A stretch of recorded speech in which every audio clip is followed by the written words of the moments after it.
He's nuts. Zam! Damn. Welcome Jeez, back. 12? You guys beat me to fucking saying anything, but welcome back to another episode of the Scale of Fate. God damn. This is 3, 2, 1. These nuts. yeah, I guess this is the intro.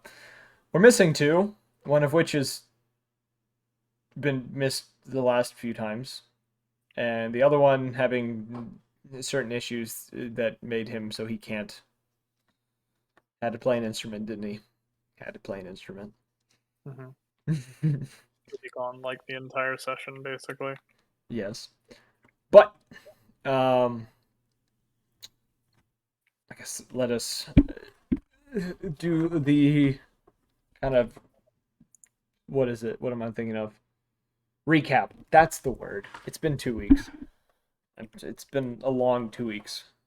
So last time, you guys had managed to get a hold after getting a hold of the cure from the mysterious Avik individual and her companion down in the underbelly of the city, and fighting off a couple of half orcs who were trying to get the vial back from you. You managed to drag one of them to the royal guard, who was barely alive when you sent him to them, as well as bringing Kellic back to the Princess Tower to rest up, while you guys did a little bit of. I think you guys did investigating a little bit that day. No, you did talking. You talked with certain people. It's been a very long 2 weeks. I have forgotten a lot. And you spent most of the last session leveling up, doing different tasks to show the way that your character developed in his. Well, there is no her in this group, so yeah, and your guys' skills. Whether that be in Calder's case, studying spells with Zeldrif, who took a slight interest in him due to the helping he did of the prince. I think Orion got trained by an archer to learn his craft. Kosho went to the dojo Master Renshi to get a little bit of monk training in. And a couple of the others did their own thing, either speaking to someone who helped them with their source of power or their deity, things of that nature. Bryce be like, sit in the bathroom and talk to their elder god. No, he was talking to the parasite that's in him, that is the bloodhound. When you got a Understandable. fucking tapeworm and you're taking a mean shit. Get out of me! Yeah, I mean, Get out of my head, get out of my head, get out of my head, get out of my head. Yeah. I'm in your walls, I'm in your walls, I'm in your walls. intestinal Demons, wall. demons, demons, All demons, right. demons. Alright, so where we are now, it is the following morning of you guys seeing the prince after Jericho finally released his hold on the prince. Seeing the symbols that had covered the containment chamber, the destroyed door that had been collapsed, the piece of metal that had been held in place by magical capabilities of Zeldrif. And it is now the following morning. What would you guys like to do? As you begin to slowly stir from your long night of training and other such things. That is a fantastic question. Should we... Well, let's see. I feel like if the prince wants to talk to us, he'll summon us, right? So, should we... What? I Yeah, don't know, we just- should go talk to him. But we should also try to find something that we should be doing. I don't know like any specific thing that we should try and do. So I guess we can just talk to him about it. And also, as you wake up this morning thinking about this too, you do find that both Jabbers and Kellic are not in their bunks. They seem to have gotten up before you guys and wandered off elsewhere. Ooh, okay. Change my... Jotun is sitting in the corner as he normally does, and Sphex is taking the time to sleep in a little bit since he stayed up a little longer than the rest of you, even though he claims his character doesn't sleep. I think everyone sleeps at some point unless you're an elf or half elf. But what would you like to do? I think for sure. Breakfast. Let's go get Yeah. breakfast. Oh. Yeah, let's go Breakfast. down, get food, and then I guess find the prince. So all of you are gonna make your way downstairs. The four of you. I think All so. right. So as all of you slowly stir, prepare yourselves for the day, kind of gathering whatever things that you may need throughout the day, and head downstairs. You do find in the main chamber, you're first greeted with the smell of, well, the thing that you were going to look for. The You do prince for smell, breakfast. yes, you do smell things, freshly cooked eggs. There's the smell of coffee. Prince's musty wolf ass. No. No, Wet would have dog he hair. would have bathed by now. And he is God, I also hope cured. so. You did watch him get cured the night before. Right, but we don't know if it's worked. Yes. And as you guys turn the corner to the stairs, you do find the prince's looking a lot more lively this morning. Mhm. He seems to almost have a kind of pep in his step, as you put it, as he is not sitting as he normally would. He is actually seems to be taking the role of serving the people within the room, which you notice Jabbers and Kellic are off to the side. They're both eating a meal. Kellic speaking with Jabbers, and Jabbers just kind of listening, considering, Jabbers can't exactly talk back. No speak. Yeah. You see Zeldrif conversing with Agrog, who seems to be kind of holding. The conversation kind of shows that Zeldrif feels a little bad for doubting Agrog's plan of going with the deal that had been presented to cure the prince. There are a few guards throughout the room, kind of stationed in various spots, each of different races. But other than that, and there's also a large platter containing a large thing of various breakfast items, biscuits, eggs, a couple of meats, sausages, bacon, things of that nature. I guess Calder will go up and say good morning to the prince, and then make himself like a plate of food. Okay, so as you are approaching, the prince turns to you and says, "Oh," he says, "it's so good to see all of you this morning." He says, "How did you rest?" Long. But No, plentiful. I'll Oh, no, yeah, I I'll slept say like a slept like a wet dog. the palace beds are very much better than what I'm used to, so very Dude. well. Just It's kidding. very good to hear that. He says, "Oh, thinking about this now, you probably want your reward for helping me shit! with everything." What did he promise us? Let me scroll up. He didn't promise anything. No. Don't. Did he promise something? Because I don't have notes on that. He just asked you to do it. I have no Well, notes on a specific No, I price. could have burrito I from could have us? sworn he reward is gold, transport, titles, etc. Oh, yes, he was very broad about it. That's what it was. Yeah. Because you didn't have specific items for us. Yes, he did. He does say, though, he says, I can do one of two things. Either a favor of sorts, getting you a certain item or material that you may or may not need, or if you were feeling doing shopping your own, I can get you each 1,000 gold pieces apiece.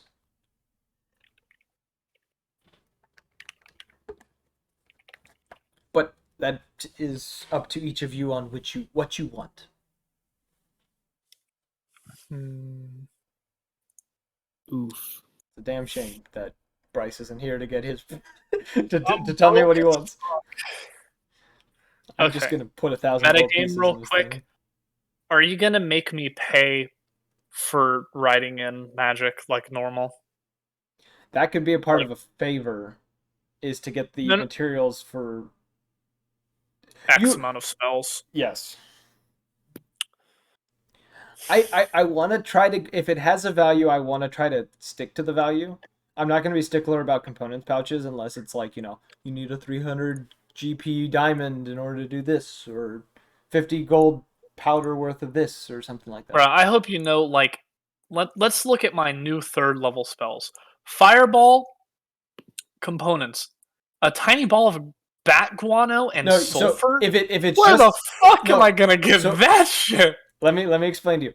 That doesn't matter if you have a focus. Arcane focus, yes. The ones that have a price to them is what matters. Yeah, like Wish being like $1 million diamond. Okay. Yeah. If it has a price, you have to pay the price. For each level of the spell, it's 2 hours and 50 gold. Yeah. So it's like during your rest periods or travel, you can. So a level 3 spell is 150 gold and takes 6 hours. And the way that it would work, And he's giving me 1,000 gold? Bruh. he can give you 1,000 gold, or you can negotiate a deal on how many spells and such of that nature. I'm not gonna make you Did do I it. get- It's only gonna be the spells that you find in scrolls and stuff that I'm gonna make you do that with. Right. If The someone one- teaches me them, do I have to prepare all of, like, half the materials? Because they If- help for the other half? Or if they're teaching, they prepare all of it? It would depend on the person. Same sorcerer that I got. Yeah. Spells. Some people might pay for your paper they will spend the time with you to teach you the spell. Others may show you the spell and you just have to do the last bit of training yourself and the payment yourself to do it. Right. Okay. It'll be a base on base thing. But of course you guys don't have to respond yet on which one you want. We can figure that out as the session goes on. The prince then does on this note though, he says he does say, you don't need to pick yet. He says, however, I would like you to stick around for the rest of the festival as my guest of honor. If you don't have other places you need to be. I'll look around to the party and basically ask what they wanted to do.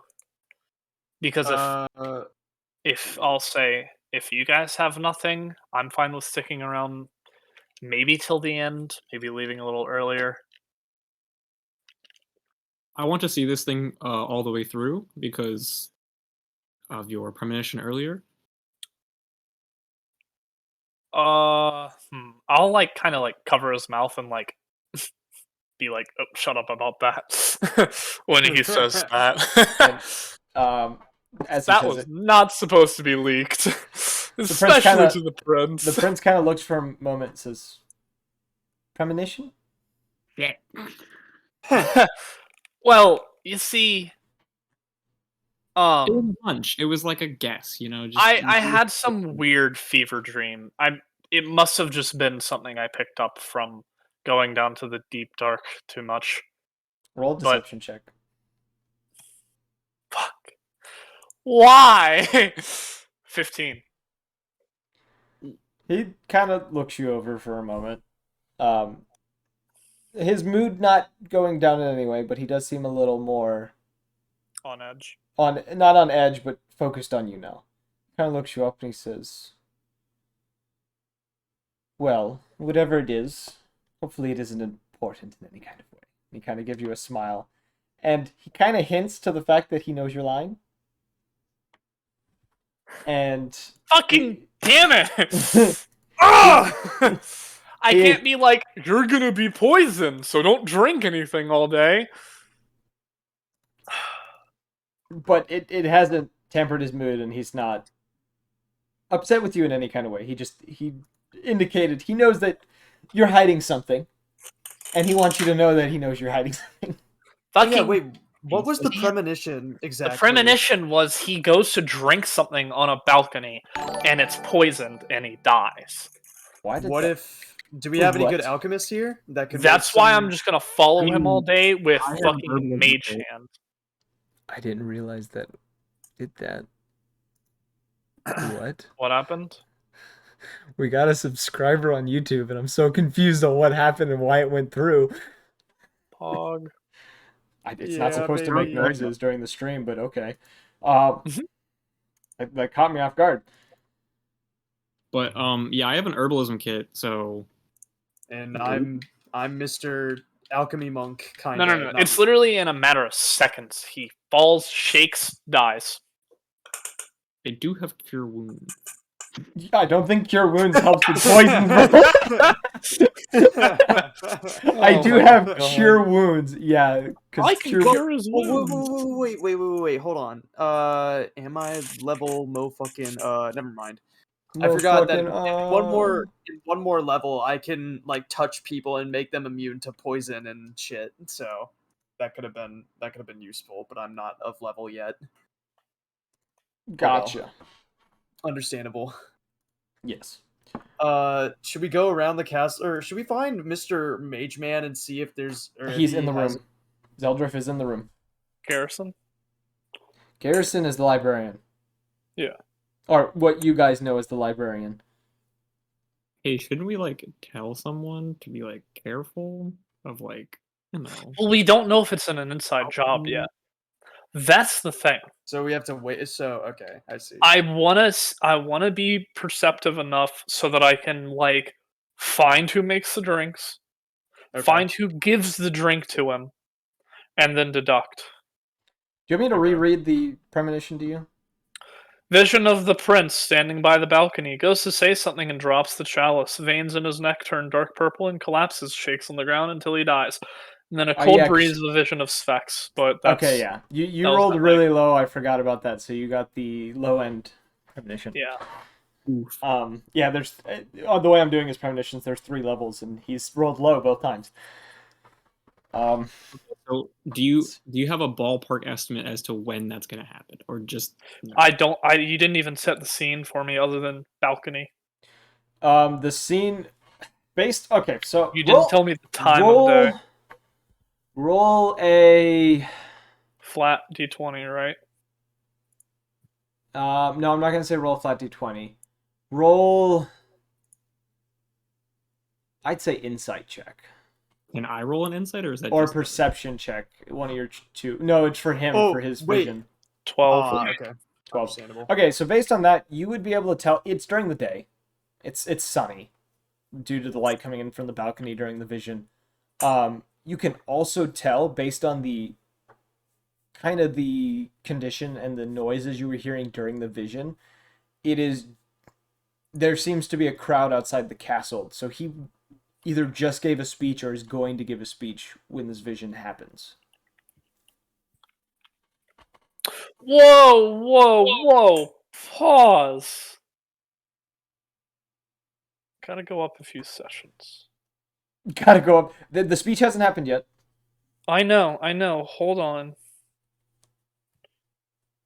Where the fuck was my second? Would my character have any insight on like how to treat a poisoning because of the herbalism, or no? Based on what you were told about his vision, the poison would react too quickly in order to actually prevent anything, unless you could prematurely prevent it or catch the culprit before it happened. Well, that's what I'm saying. Would I be able to, like, based off of the symptoms of him dying, be like, oh, that's this poison, and then make a, you know? I would say Pause. roll I would have to roll really high, I'm guessing. roll a medicine check. Medicine. Okay. While he does that, Sick. I got a 22. holy shit! You would know it's a very lethal poison of some sort. You wouldn't know the specific poison, but you would know whatever it is, the kind of poison based on the description would be something that is very difficult to detect and is very, very quick acting. So something similar to like like Deadly Nightshade or something like that, where it's the moment it hits your Odorless, system, tasteless. Yeah. The moment it hits your system, you're done. Oh shit. Okay. So there's So- really no way for me to make anything to preventative to help him. Second vision says, Vision, blur of a castle in a city, face kind of familiar. This was before we met the prince. Standing on balcony behind elegant man. Man hunches over and transforms into a werewolf, diving That below. was your bad ending if you guys didn't get the cure. Right, but that was that same crowd as this one, correct? Based on your idea, yes, it's the same crowd. Based on your mind, the way that your character would be thinking, you would be able to put 2 and 2 together. Ugh. So you know both visions, they're not of the same timeline, but they happen about the same point.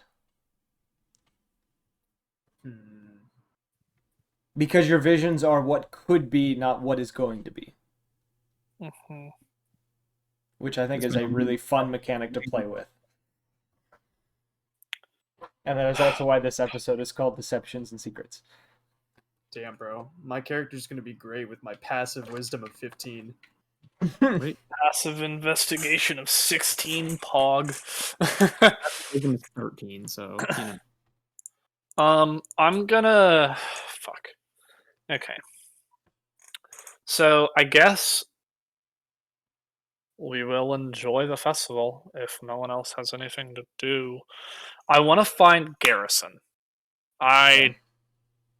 No, wait. It's been 3 days. I need to go. You can go to Divian. You can go to Divian. Yeah, now. I need to go see Divian now. Okay, so you say you let the prince know. He is very pleased to know that you will be sticking around.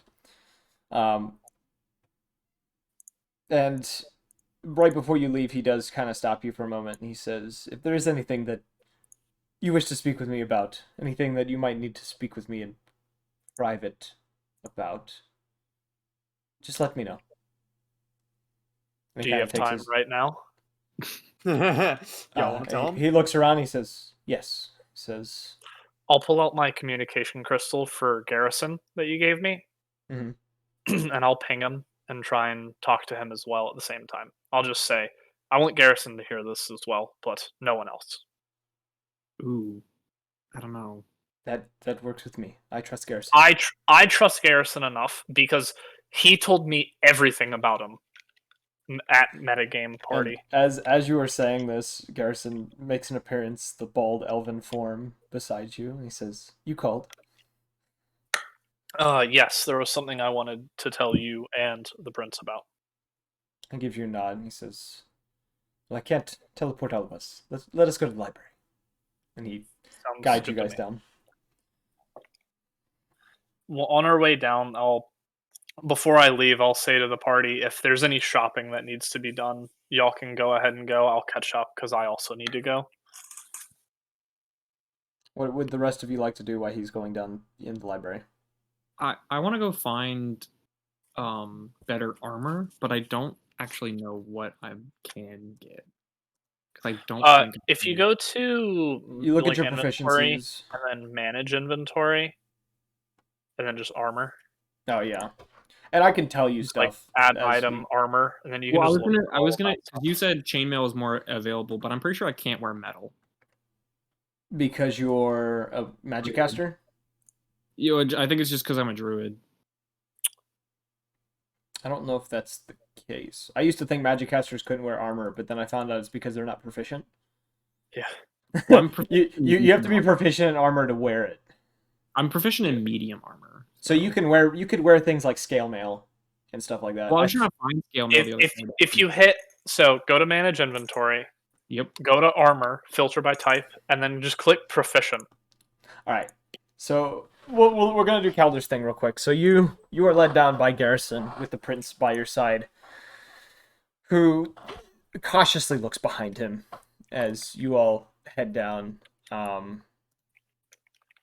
And Garrison takes you to the backside of the library before approaching a wall, and looks back at both of you for a second and says, "Give me just a moment." And he pulls out a wand from his pocket and begins to draw an arcane symbol across this wall before the wall almost ripples, and he steps through it. And the prince follows behind. I'll follow as well. Okay. You guys enter what looks to be a hidden chamber of some sort, with another doorway on the other side. Mm-hmm. And a group of chairs, about 4 chairs within this room, that are all set around. Garrison, dropping his disguise, showing his true jackal humanoid form, takes a seat. The prince sitting across from him. I'll say, I'll roll up my sleeve to reveal the rune marking, and I'll say, Garrison knows about this. I haven't shown you yet, Prince, but it lets me see visions sometimes whenever I sleep. And the last one, 2 nights ago, was of you being poisoned after or before giving a speech. It was sometime during the day on a balcony. You drink something and collapse. Oh. I was going to be by your side all day today, for I don't know when it is, but I just wanted to be there. And I didn't want to tell anyone about it because we don't know who could or would poison you. Well, I understand your caution. It is quite the difficult predicament. I will place some things in check in order to prevent this, though I fear our little meeting may have aroused whoever is behind this. Garrison will keep watch, and I will let Agrog and Zeldrif know as well.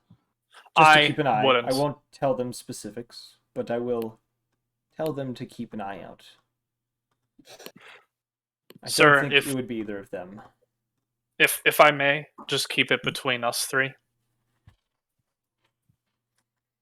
I have a suspicion, but it's very weak, and it's the only thing that that really could happen, but it is 90% chance to be false. So, just for the time being, keep it between us, please. Garrison kind of shifts in his seat and says, "May I ask what this suspicion is?"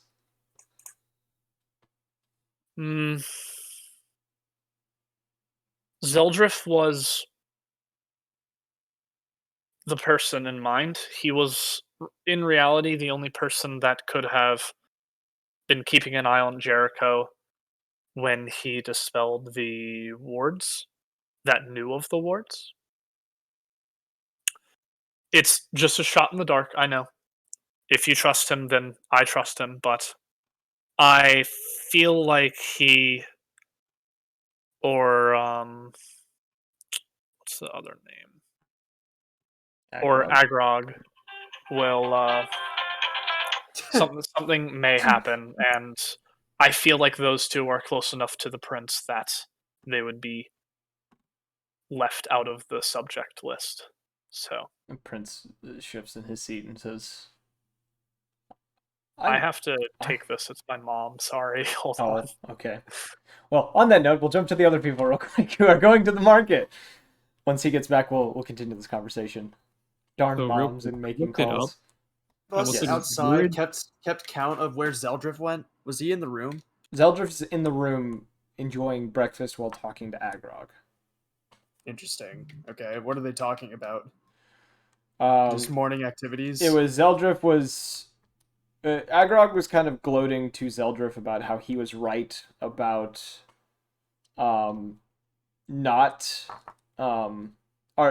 he was gloating to him about how his plan of working with the terms of the people who had the cure was the plan that worked. Mm-hmm. And Zeldrif with letting them take the blood or whatever. Yes. And Zeldrif is reluctantly accepting that idea. It's kind of like two friends, bickering about something that had happened and just kind of going about it as friends. Understandable. Nothing shady, as you can tell. Like, based on what you can tell, it is a normal conversation between them. Cool. Let's see here. Who else is in the room? It was Zeldrif, Agrog, we're in like Kellic. a big old dining hall, right? No. It's like the lounge or... It's kind of like a lounge. It's somewhere between a lounge and a study. There's like a few shelves along the walls. There's couches and chairs and various other seating places within the room. What is this? A hotel Renaissance?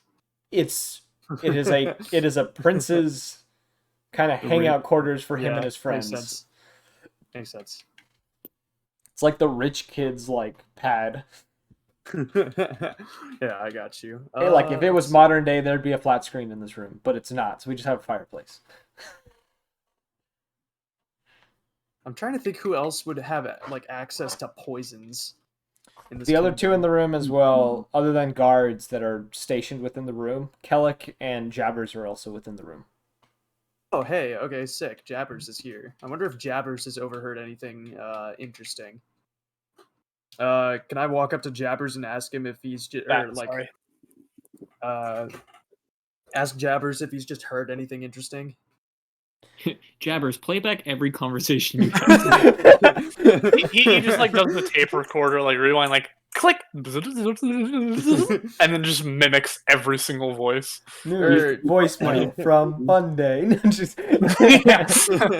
Three Jabbers, tell me a joke. Yeah, one unread message. But you ask him that, and he sits there for a moment, thinks back, and kind of shakes his head. He hasn't heard anything. I'm gonna pat him on the head.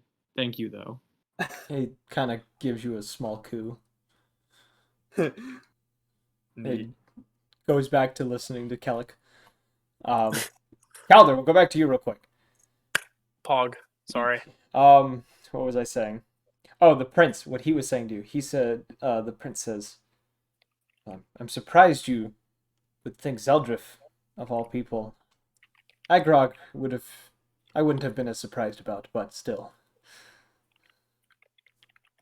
I just fear that it is someone that you've let too close. I've seen that happen in one too many scenarios, so. I see your point. Well, seen or read. I just fear that if this word gets out, that they might try any other attempts. But I haven't had any other visions other than this. I'll take your word for it then. But I appreciate that. I will say, out of those two, if they wanted me dead, they would probably banish me to another plane, or simply speak the words and kill me that way. But I will take the precautions. I feel like if they had any hostileness to you, they wouldn't do something so broad. I feel like the time that they've spent gaining your trust was also spent gaining the trust of others, and doing something like that would ruin their cover if they were to do something like this. So, any stealthier way than using kill words or banishment that could be traced would be right up their alley. So, just safety over anything for you, Prince. I'll keep that in mind. Thank you for your concern. And he kind of gets up and he says, shall we?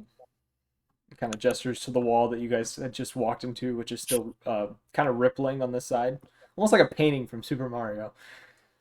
9 3/4. I'm gonna do a perception check on Garrison. I would say just insight. If you're wanting to read in on him, do an insight check. Yeah, okay. Got a good poker face on him. Yeah, okay, that's what I thought, Criffale. I was just gonna double check, because like he's trusted me with everything, which is why I trust him so much. But if everyone else doesn't, then like I kind of have to read into their suspicion as well. But that's fine. You mean the rest of the party doesn't trust Garrison? Is that what you're saying? Yeah. I don't. In case that's the fact. I mean, there's no way he can double team the prince. Why wouldn't he just poison the potion or the cure? Yeah, and you look at Garrison, and he's, as you figured out already, he is very difficult to read. His any kind of internal going ons are very, very locked down and private. Yeah. And considering the fact that you don't interact with many humanoid jackals, you can't read facial expressions all that well. Yeah, it'd just be You're like still that. you're still having issues reading Kellick's expressions at times, considering you're not used to a more animalistic face. Again, charisma is my dump stat. I'm not a people person. Yes. But the prince heads out of the room. Garrison also rises to his feet and kind of gestures in a way of saying, "After you." I'll nod and head out the door and head up to the party. And I'll also what were you guys talking about? Were you guys also questioning like Yes, Jabbers Jabbers about about Agrog what and was Zeldrith? happening. We were just trying to figure out if Jabbers had heard anything, and maybe anyone else who possibly could have access to poison his chalice. Yeah. Right. I'm just trying to test. I'm testing out how everybody's reacting to the prince's good news. It seems like everybody's seems pretty chill so far. If you want to, in the chamber, roll a perception check. Can we both do that? You both can. So here's kind of thought for the future. If I'm explaining something and you want to know more about it, ask me to roll a perception or an insight or something like that. That. Don't Because you I worry. won't always tell you to do it. Sometimes you just have to do it. You just have to tell me. I got a 16. Damn, that's pretty good. That is pretty good. I'm on edge, bro. My bird senses are tingling. Better than what I got. Based on your sense of the room, there are a few guards in the room. They look a little bored. You can't tell if it's due to irritation or just because or if it's the fact that they kind of want to eat something because they're stuck in a room with the smell of breakfast, but they're not allowed to because they're on post. But other than that, it's like 3 or 4 guards within the room that are just kind of they have this aura to them of like they either don't want to be there or something's internally going on. You can't tell what. Not necessarily any motivations or anything. Maybe they're under mind control as zombies. Nah, let's Bruh. I don't know. Let's think about this rationally. I'm trying to think if it's a good idea for me to feed them, because I don't want us to get in bad graces. I'm gonna out loud to the party say, like to just like clarify, like, oh, those guards kind of look a little weary. I hope they're on their guard for the night. The two on the couch, Agrog and Seldriff, kind of hear this, look up and look around the room, and Seldriff says, "They're fine. They're doing as they have been ordered to." The prince and Calder have exited their little. They haven't come back hole. quite at this point. They're coming. Oh. They're getting ready to, but they're not quite back yet. Okay, I want to ask the prince like how he's treating his I guess his city guard with all the fucking Jericho shit going on, and especially how he's going to be organizing them for the festival. Okay, so upon the prince's return, you ask this, and he says, "Oh, all of the Crown's Guard are treated quite well, or at least that's what we've been told by them. We try to treat them as best as possible, and for the festival, a lot of them are getting a break at the moment. They're taking about half days off as of right now, due to the high alert from the eclipse being over. Many of them will be back the last day of the festival when I will be giving a speech. The final day of the festival is when Yes. you're giving a speech. Okay, yes. Interesting. Usually Very well. Well, I hope that your guardsmen are in good health and are ready for any altercations that may be coming. Based on my knowledge, they are, but if you see any that aren't, I guess let me know. And I will get Actually, on. wait. Can I use my piss hands on the guards and make them more awake? Your healing hands? Yes. Piss hands. You can try, but I would say based on your knowledge, you know that being a little drowsy isn't going to get helped by healing someone. That's more of like wounds of like bruisings and cuts and things of that nature. I understand. In the state of being tired, like a restoration spell would normally be the way to go about it. I wonder if Rensei has any pro tips on staying awake or keeping your party members awake. T. I don't know. That'll be something for another day. All right, Yeah. no pee pee poo poo hands. Understandable. Otherwise, I'd totally use it on them and be like, "Wake the fuck up." All right.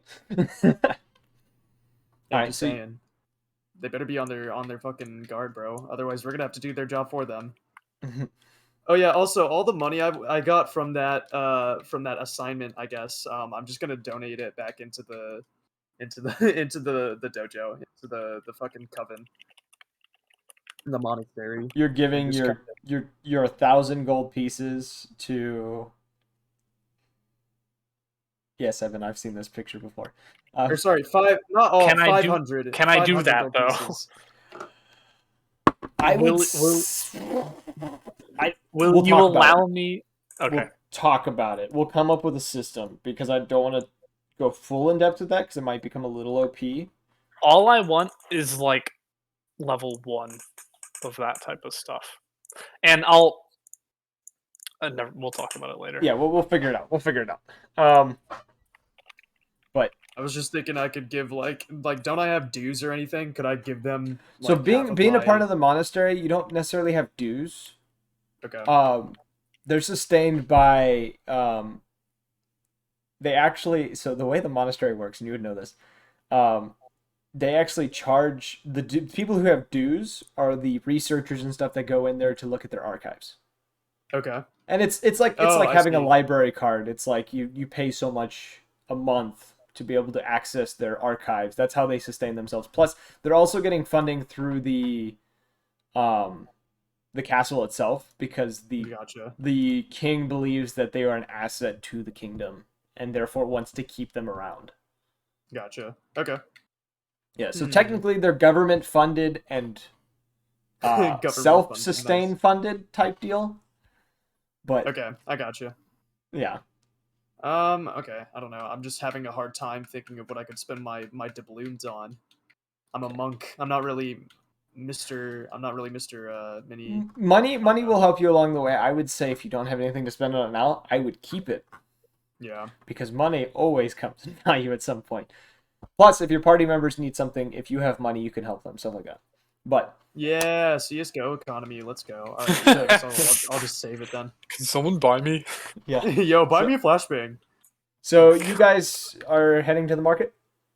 Yeah, I want to get armor. I do believe so. Gotta go see Divium. Oh, I looked it up, and druids can wear metal, but it's like taboo according to like druidic practices. If you're wildfire, forges. I know, which is why I'm gonna use the loophole Boom. that I'm not gonna wear anything flammable. The more scale mail. Just get scale mail. I tried finding it the other day. I couldn't find it. You couldn't find scale mail on D&D and Beyond? No. I was gonna try to find scale mail in the castle, and I couldn't find it. So I'm gonna go to the market because they've closed. Okay. I'm gonna go find it. Yeah. So you guys all go into the market. It's pretty easy for you to find the scale mail. Not gonna lie. This is a place of many armors. This is the capital of Almoria. You'd be a little hard not to find the armors you were looking for. There is. So I would say for scale mail, if I'm remembering the pricing, I don't remember the pricing. Give me a minute. Let me look this up because I didn't think I'd be looking up armor. For scale mail, you could get some scale mail for roughly probably about 50 gold pieces. And I don't have any gold from the prince already. You can get your 1,000 from him. Oh, okay, yeah, I kind of want to do that. So yeah, just add 1,000 gold to your inventory, and then you can buy the scale mail. Sick. I'm gonna add that. Yeah. All right. So for Calder, which it seems to be the Calder show right now. Can I sell the leather? You can sell the leather armor. Due to it already being used, leather armor. Someone would buy it off you. You're probably able to sell it for about 5 gold pieces. Because it is pre-owned, and it's a little worn. But yes, you get exactly what you need. You get it from a dwarven man who runs a forge. That's very stereotypical of me to pick a dwarf for a forge. All right. Because there's not really much RP in getting armor, so we're gonna skip over that just to kind of get some extra stuff out of the way. Calder, because we have to do RP with this, considering you have a relationship with this individual now. You enter Divian's shop, and upon entry, you hear the noise. It almost sounds like it's Yotan's with me, by the way. Yes. You hear the sound similar to it kind of sounds like when you rub broken glass together or crystals. Ugh. Like crunchiness. It's not crunchy. It's like the tingling noise that it would make when they like move against each other. Not when they're crunching, but when they're like sliding against each other. Like if you were to put it onto a tray and shift it, type deal. Right. And as you get a little further into the shop, Divian comes around the corner with a box in his hand, and floating behind him is a diamond-shaped collection of the dragon shards that you had collected, with a orb in the middle that is hovering about a foot over his shoulder and about a foot behind him. And he says, Calder, just the man I've been looking for. Or been waiting for. My apologies. He says, great to see you. And that thing behind you, I'm guessing, is something you've been working on? Yes, and I have yours right here. And he opens the box, and you see one resting inside the box in the same pattern is sitting perfectly in the middle of the box, like inside its own. It's kind of like not foam, but it's indented so the shards would sit nicely within this box. Mm-hmm. He says, "Why don't we get it set up?" And he takes you over to the side a little bit, and he says, "Do you know the spell Find Familiar?" No, I don't. And he says, "Well, that won't be a problem." And he shuffles around in behind the counter for a second, pulls out a scroll, just says, "Use this real quick." Okay. And he walks you through casting the spell. And while you are doing this, I will add the thing that you get. You are attuning to this object. Okay. And during the time that you are going through the attunement process, he explains to you that he is calling it the Dragon Shard Familiar. Mm-hmm. A creation of his own arcane wits and the resources that you supplied him. With this, I have a feeling you're looking it up right now. I saw it in the items, but I didn't click on it yet. So I'm going to add it for you. Can you attune it as well? Yes, I will do all of that for you. And the best part with it, the picture of it is hand drawn by me. Ooh, I'll have to look at that. You get a little bit of art from me. And he explains, and you can see if you look into it, he gives his explanation into it. This shard familiar, it has a couple of benefits. I think one of them is you get a boost. Yes, it's added. You Let should me refresh. refresh Refresh your page. And I will explain this for the people who can't see this. It gives you a +1 to your spell casting. So any spell you cast gets a automatic +1 to it. It increases your range of spells to 15 feet. So casting a spell that would normally have a 60-foot range increases to 75. Holy shit. The shard acts like a familiar and can use the message spell to its sister shard, which is the one Divian has. Mm-hmm. And based on the spell you cast will change the color of the dragon shard familiar to match the school of magic of which this spell derives from. And you can see the list is on the bottom of it. Green for aberration, orange for conjuration, so on and so forth. And the shard will remain that color until you cast another spell. I will let you know you're missing 2 schools of magic. Am I?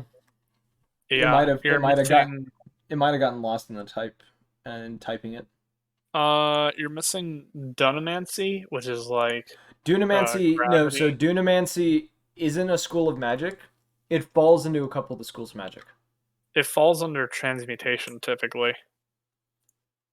Yeah, but transmutation's on there. No, so it's Dunamancy is Okay. Dunamancy It's isn't a a tag, school of I magic. see It is a this. discipline Yeah. of magic, which is different. I see. Or at least that's Yeah, how I've had it explained to me. I'm looking through all of them. Yeah, there's damage, Dunamancy, warding, utility, buff, Yeah, they usually summoning, fall into one of the seven schools of magic. detection, yeah, 8 schools of magic. creation, control, communication, social. Yeah, 8 schools of magic. Yeah. Okay. So it generally falls in one of the 8 schools of magic. But he does explain. He says, with this as well, there's a few spells that this device knows on its own, but you have to figure out how to conjure up such a spell. If that makes sense. So, what you're saying is I just wave my hands in the air until something works? That is a method.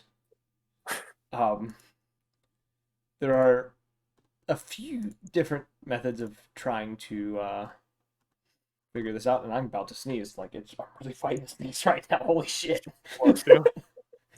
It's gone now, but it was like fighting to come out. Holy crap, I've never had that happen while I was in the middle of a discussion. Did it already add the +1 to spell casting? It should have.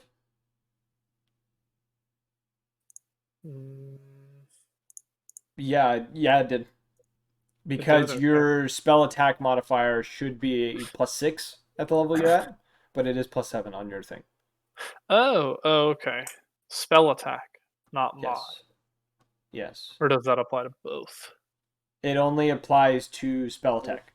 Modifier just shows what your intelligence is and how Oh shit, you're right. Yeah. Okay, I'm fucking stupid. It's fine. It's fine. I knew that. We all have it happen to us at some point. Did you add the distance? No, I'll just have to write that in. No, you have to write that in. So what it is you can command the shard to move up to 15 feet from you, and then it casts the spell instead of you. Mm-hmm. That's kind of Oh, yes. So it can move behind me and around me and shit like that. Yeah. So technically, you can blindly shoot around corners with it, but you would have disadvantage or something like that whenever you would do that. He does explain too. He says there is one spell that I've been trying to learn using this, and he pulls out a scroll, and shows it to you. And as he holds it to you, he says, "I called it Draconic Beam, mainly because the source of these crystals seem to be draconic in nature, and I haven't quite honed in on the ability just yet, but it kind of works like a dragon's breath attack. Those that shoot the line of elemental energy. Though mine has been a little bit finicky. And he hands you the scroll and he says, "You might have a little more luck with it than I do." Thank you. I do have another copy of this, so you don't have to worry about me getting left behind with this. And as I told you with the ability of the spell command, or not spell, message command, the familiar has, you can communicate with me as if it was a communication crystal. Mm-hmm. So if you catch any findings, let me know, and I will try to do the same with you. Oh, hey, could I take your other communication crystal, the one that you're no longer using, now that you have a familiar that just has it with you? So his other one is for Garrison. Oh, it's only for. Oh, okay, I see. So the I didn't know communication if it's like crystals, it's only like one way, or you can hook them up together for like. you it's kind of like using a radio where you have to hook them to other ones in order to. You can pair multiple crystals together, but it's not like, yeah, I have a communication crystal. Who's gonna answer me? Like, see if some random ass person like, and it's not radio. It's not it's not one of those radios. It's more of a two-way like radio type deal. Understandable. Gotcha. Gotcha. It's a specific arcane frequency of the crystal type deal. Okay. Understandable. He does say though. He says, "Is there anything else though that I can help you with?"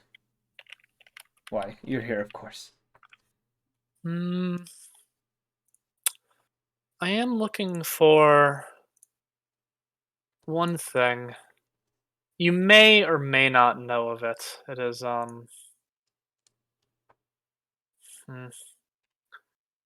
have to find it. Hold on, I'm thinking about it. Just give me one moment. Does he have any alchemical stuff, or is it just it's a magic books? It's a magic shop of like magical tomes, magical items, focuses. There are a few potions in here, but it's not much because this is it's one of the schools of magic. The schools of magic have different shops in this district because this city has one of the largest collective schools of magic. Gotcha. Though surprisingly enough, it actually doesn't have any kind of teachers who teach any kind of dunamancy. That seems to be more of a rarity in most of Almoria. Yeah. You lucked out meeting Zeldrif, who happens to have mastered some of it. So yeah, I'm looking for this, and I'll hand him a note with some stuff just so that we can move on, and you can just DM me and let me know if he has it. Okay. Because I'm still looking around for specific things. While you're having your conversation with him, what are the other two doing during this day? One of you already got armor. Is there anything else you guys wish to try to accomplish? I mean, I'm just trying to think of other people who could possibly be fucking up with our Princey boy. It could be Miss Bird Lady, back who took the blood. Yeah, this is kind of unrelated. They could be, but they would have to infiltrate the whole thing. That doesn't seem that hard, does it? Is it? Considering they have two mages technically, who are kind of facilitating the castle and sticking around, as well as the librarian who seems to always know what's going on within the castle. It might be a little difficult, and you don't know if there is any kind of wards up around the castle as well. Interesting. You guys haven't seen wards or anything of that nature, but now that you are thinking about it, there is a chance, considering they've talked about setting up wards against things already, there is a chance that they have wards to protect the prince from various things. Try not to look at all your special items that you've created. I'm sorry. Yeah, if you just see, if you see them, most of them are legendary. Yeah. So like those ones, if you looked at them, like, I don't care, you're not gonna get a hold of them anytime soon. Yeah, no, I know. Um, yeah, most of them, you just got to be able to distinguish between my shit and someone else's. Yeah, no, I see a name and I'm just like, that is definitely not something normal. This is new. Yeah. All right. Where is the festival being held? Is it just all The throughout the entire castle? place. Yeah, It's like the entire city is having this festival. The market is very big right now with it. There's a lot of people going around. There's people like buying various things. There are technically souvenir stands and stuff, like various like people selling like, special like lunar festival like cups and trinkets. The prince wouldn't have happened to have made an itinerary, would he? That we could No. just copy. Okay, Based on what you know, though, just... with the royal family, they tend to keep to themselves and to other nobles. So their list is the list of people who would be within the castle during the speech would be restricted to nobles, guards, and those of the royal family, and those closest to the prince. Was deemed worthy, understandable.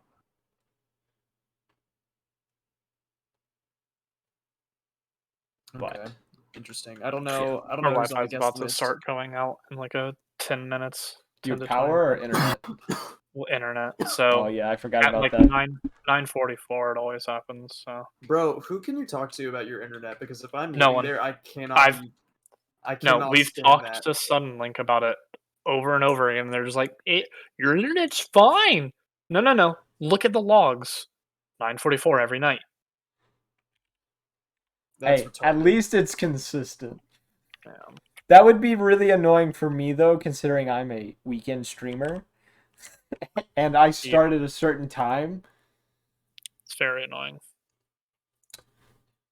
I'm just sending you a bunch of stuff. Yeah. By the way. So out of the things you've sent me, he's able to give you a bag of holding. He can sell you a bag of holding for about. He sells it to you for about 110. Fuck! It's very fucking 13. Yo, though you could get the 1,000 from the prince. I know, yeah. I'll just let him know to hold it. Okay. And the reason for the extra 10 is it is a custom made one. It has the School of Magic stuff on it, like his Schools of Magic like stuff on it.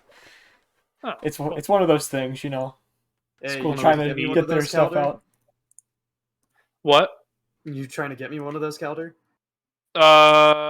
Shit.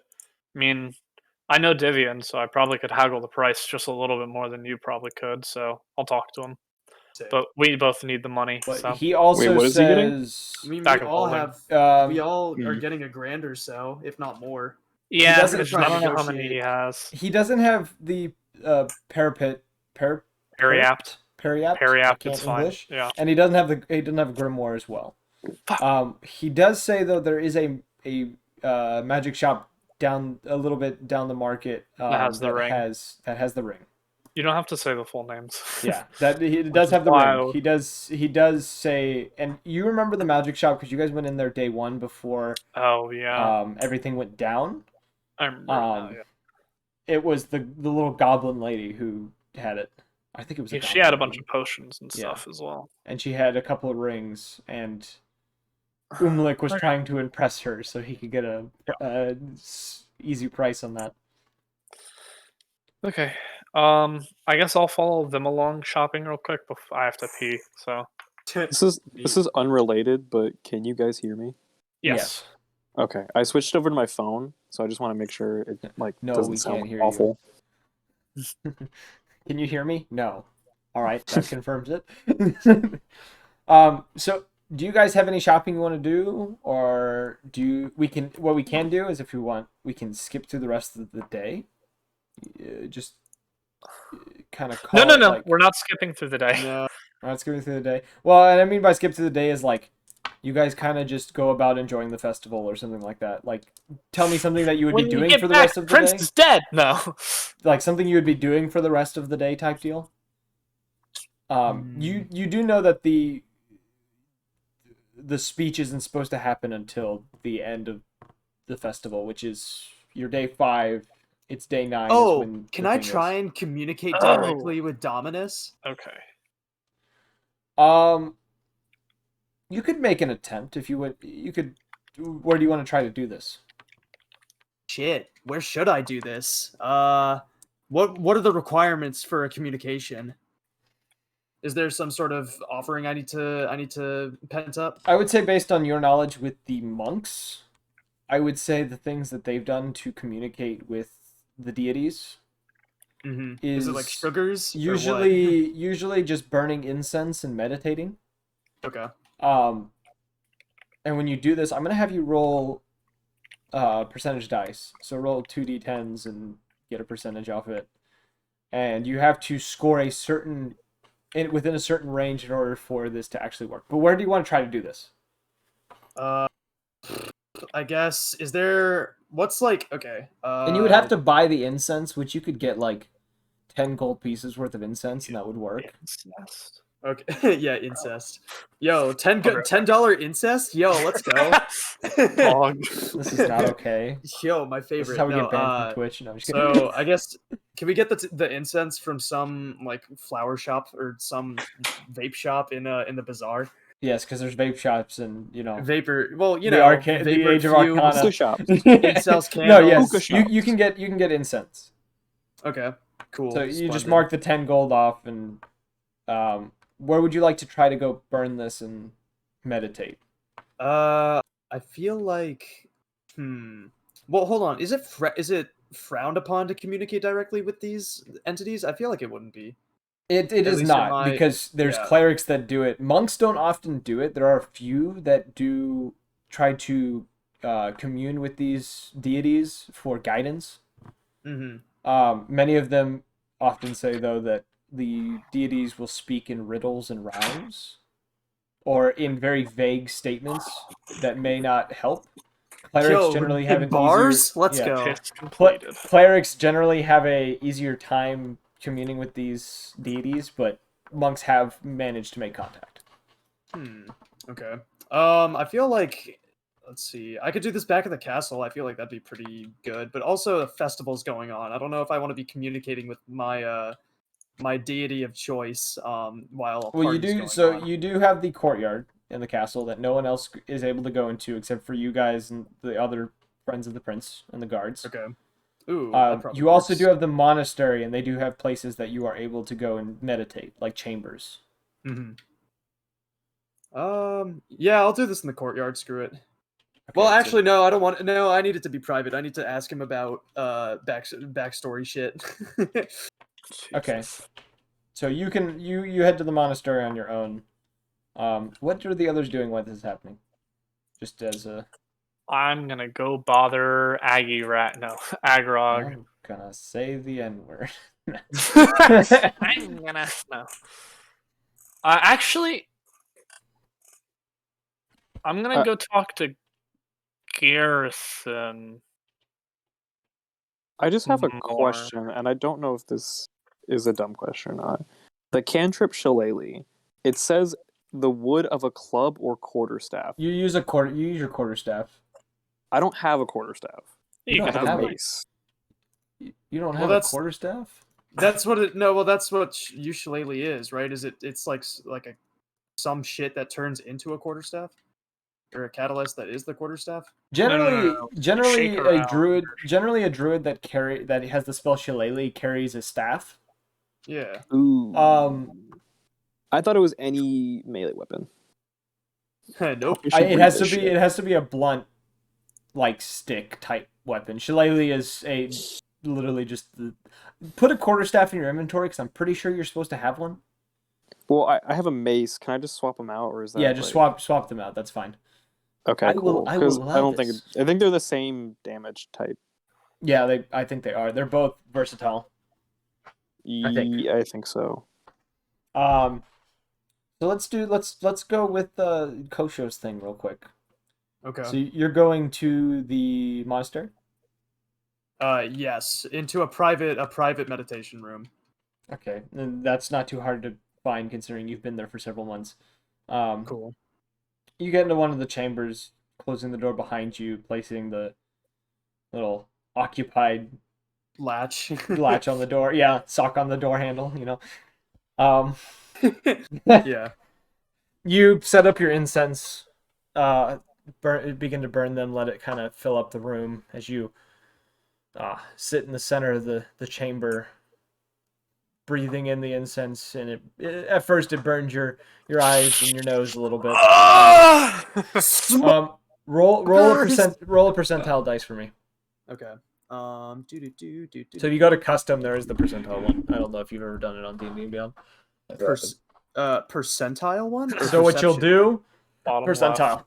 What you'll do if you go on the left, there's the D20 in the corner. You click on D100. that. There's a D100. You roll that. Oh, And that's a a D10. percentile dice. Well, the D100 it does you the.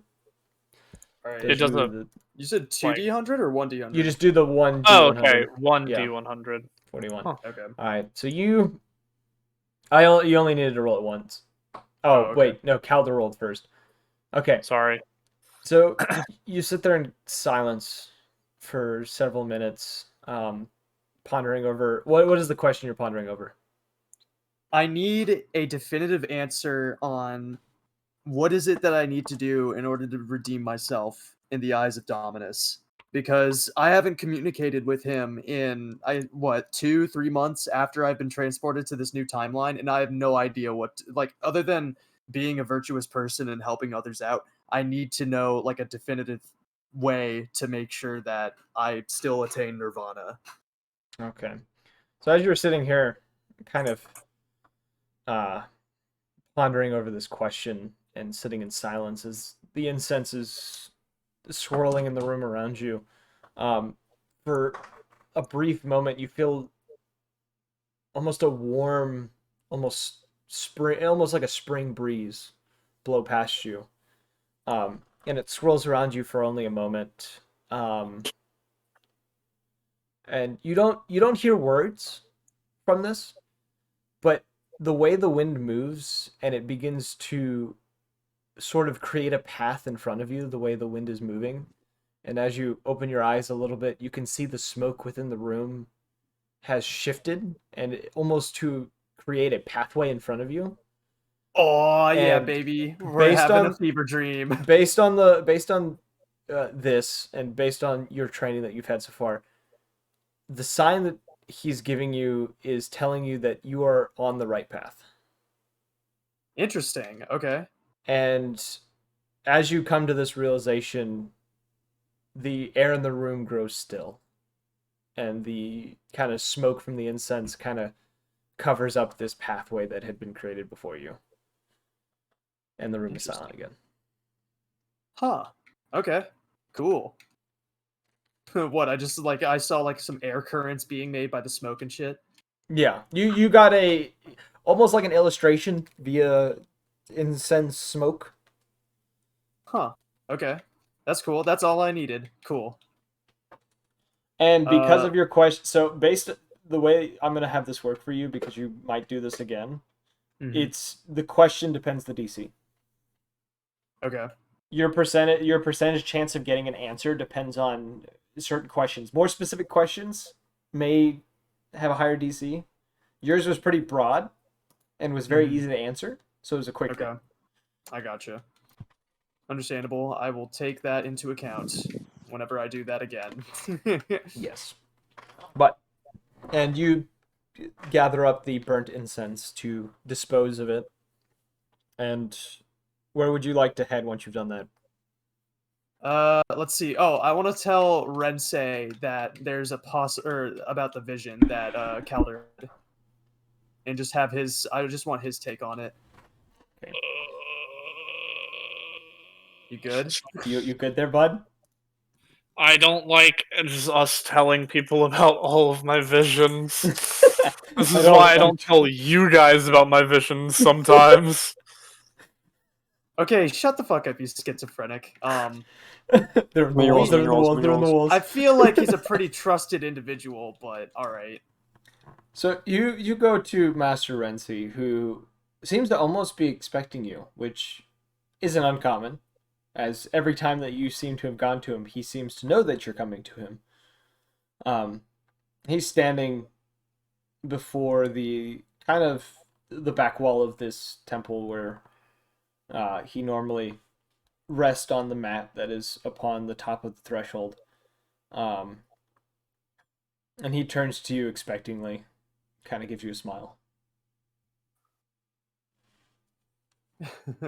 Howdy. No, I'm kidding.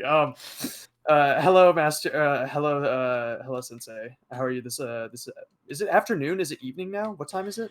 I would say around this point in the day, it's a little afternoon. Little afternoon. Okay, gotcha. Good evening, sensei. It's a fine afternoon, is it not? That it is. I wish to convene with you about an experience one of my party members had a few days ago. Our magician Calder happened to have a vision about the prince suffering a great loss. And basically, I don't remember the exact details. I just remember drink cup, blue face, die. Copy and paste those notes, Evan, and send them over.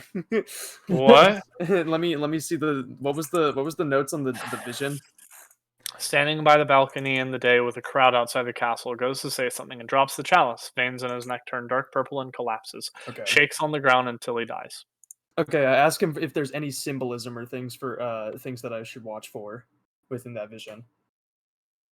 He looks off into the distance for a moment and he says, I know of the vision you speak of, for I have had the same. Oh, well, And ain't that he something? turns to you a little bit, and as he does, you actually notice there is a rune on his arm, very similar to that of Calder's. Interesting. Pause. What? I thought you said there was only one type of rune. No, I said there's multiple runes in the world. They're very uncommon. No, based on what you had been told, there was only one. Remember, these runes, there's not much research on these runes. These runes are a phenomenon that is only like recently discovered type deal. Okay. That's why nobody knew. That's why there's only a handful of people that know about Bryce's rune and the prince's, because those ones are brand new as well. Gotcha. They've been around for a long period of time, but no one has ever noticed them until recently. Type deal. Y'all trying to tell me about some geology real quick? He says,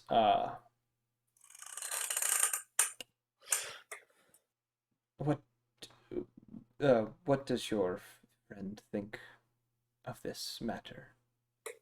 He believes that that the conspirators are most likely part of an inside job, but we have some suspicions. It was Zeldriff, right? Or Garrison? Zeldriff or Agrog. Oh, Zeldriff Garrison, possibly. Yeah. I don't know. Oh yeah, we're mainly keeping a close eye on all of them, seeing what happens. I believe you might be looking a little high, but I haven't been able to see into the castle for some time. Something is blocking me. Interesting. We'll be sure to be on the case about it. And then I guess after that, I don't know. I don't really have any other questions for him. He says, I guess now. I trust in the judgment of you and your friends. Splendid. You have the wonderful rest of your day, and don't enjoy yourself too much at the festival. He gives you a soft chuckle, and he says, I'm about to pipe some bitches, don't you worry. The one time a year that monks get some. No, I'm just kidding. He says, Dominus smiles upon you, child, and he then turns and slowly heads into one of the hallways nearby. Awesome. All right, sick. Cool. I guess now time to reconvene with y'all. Cal, you said you wanted to. Oh, what did you want? What do you want? I had a question real fast about spells. What is your question? So on the list of known spells, can I prepare those if I know them? If you know the spell, you can prepare them at any time. I think as a druid, I think you just know most spells. I do, Like, but I you know was just everything? wondering because. So you prepare them during a long rest. Okay, so it's a little too late to do that. Yeah, right now you can't switch spells. It's during a long rest you can switch out spells. Wizards can do the same thing with known spells. Paladins do the same thing. Clerics do the same thing. All of them. Okay, I was just wondering because I just realized that I have purify food and drink and also protection from poison. Yeah, you can set those for. It's later. A little late for that, but I just wanted to know because I was wondering if I could switch out because some of these spells I just don't use, so I might. Yeah, so like after this day is over, when you rest, you can switch. Yeah. Them. Okay. So you guys all reconvene at the castle? Yeah. Okay. I'm gonna talk to Agrog, by the way. Okay, so you enter the castle, and around this point it's about 3 or 4 in the afternoon, and Agrog is sitting within the main room. He's not doing anything at the time. He's sitting quietly, kind of has his head back a little bit, eyes closed, staff draped across his lap. Kellic and Jabbers are nowhere to be found again. They're probably wandering the city, enjoying the festival. Oh, before I walk in, by the way, shit, I'm gonna wrist pocket my Dragon Shard familiar. Okay. I have it just set as a ritual, so it would just take me a few minutes.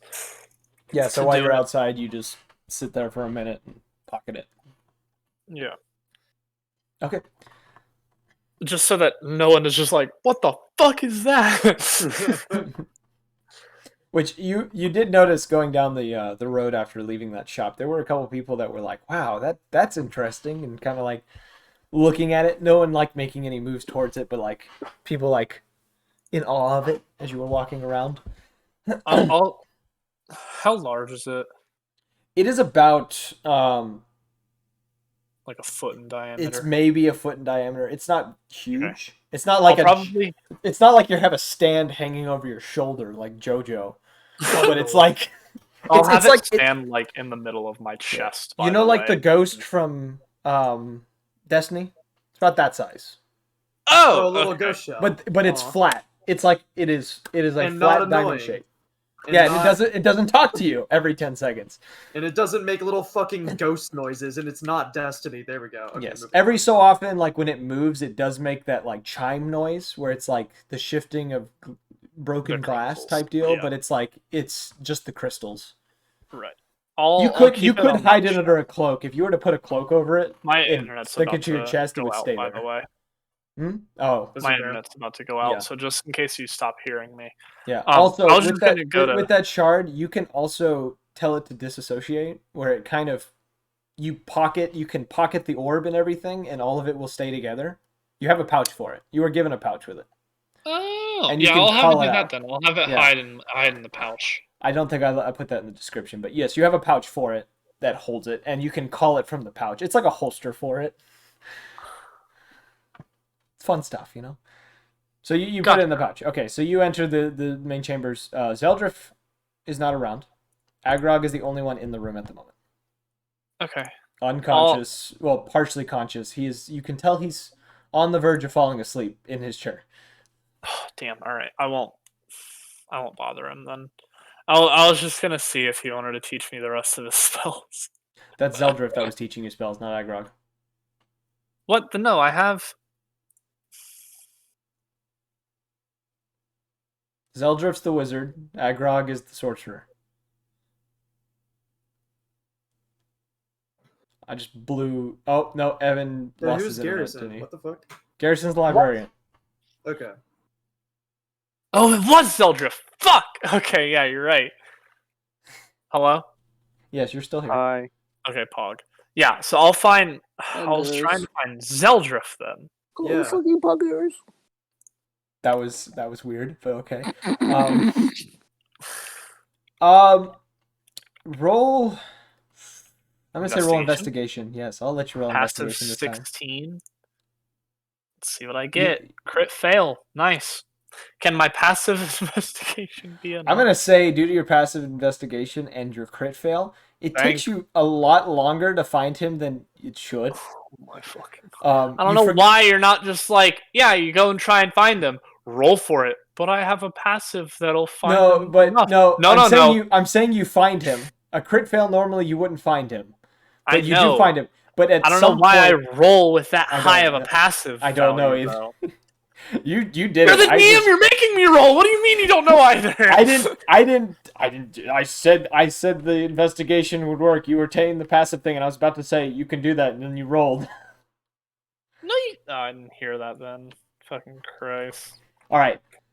It takes you a little bit. You get distracted once or twice looking around. You end up going up. You end up finding him in the library, thinking he was by the containment, but instead he's down by the library, reading out of a tome.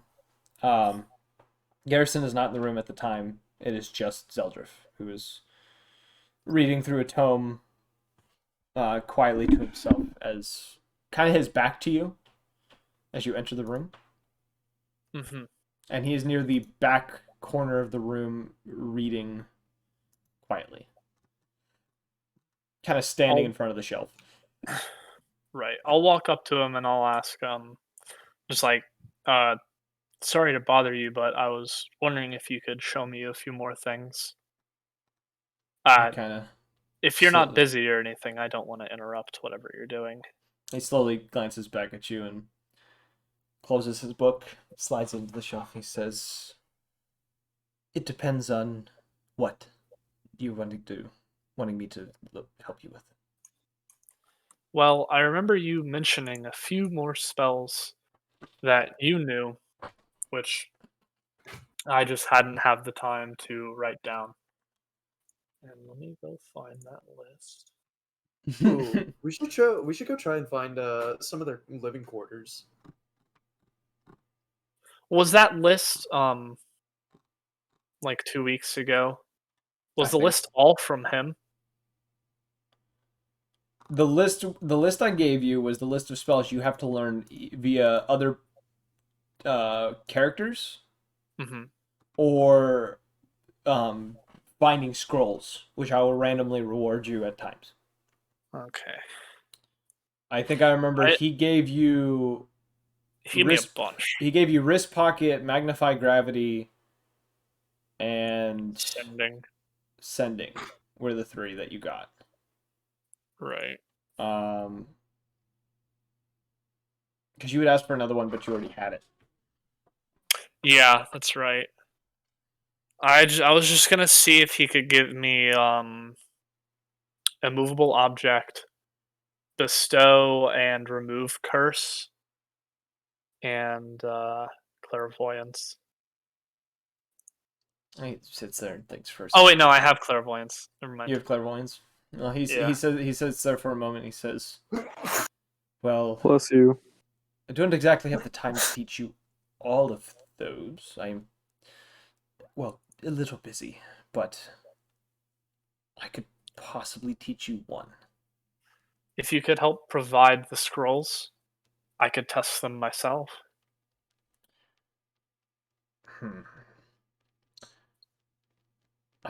Unfortunately, I can only write up one scroll right now, and I don't have any on me. I only have parchment that I could put the scroll in. I have 9 pieces of parchment, 1 ink pen, and 2 ounces of ink. He says that won't be necessary, and he flicks his wrist, and a quill appears in his hand. Though it's not like a normal quill, it almost seems to have a slight glow to it. And you can see the tip kind of producing its own ink. and the ink doesn't ever drip from it, but it just sits there on the tip and it's waiting to be used. Time to look through inventory, see if I can find that. It's not an item. Fuck! I want it! And he sees you eyeing his quill and he says, "Oh, this is what I get for training as a what is it called? A scribe, I think it's called. Fuck. Now I'm blanking out on what it is. Give me a second. I'll find it. Oh, he said, this is what you get for joining the Order of the Scribes. I've written many, many scrolls in my time, and this is the only way to do it effectively. I see. It says, though, I can write you up one scroll now, but that is all I will be able to do. So which spell would you like? I feel like Bestow Curse is kind of bad without Remove Curse. How about you get Remove Curse and then you get Apply Curse? No? Okay. Well, what do I know? Fuck you. You, fucking orange man. Or are you blue? I don't remember which color you were. Orange. What type of... one. He's blue in the other campaign. Yeah. Hold on, let me check what these spells are. You can go to somebody else. Okay, while you're making your decision, what are the rest of you doing upstairs while he has been searching for Zeldrif? Should we try and break into some of these fucking scholars' rooms and see what some of their dastardly plans could be? I don't think that's a great idea because I don't have the great stats for that. No stealth. I No literally have a dick. disadvantage on stealth. No No balls. dick, no balls. I have and a probably no disadvantage butthole on because he stealth. feeds off of pure dexterity.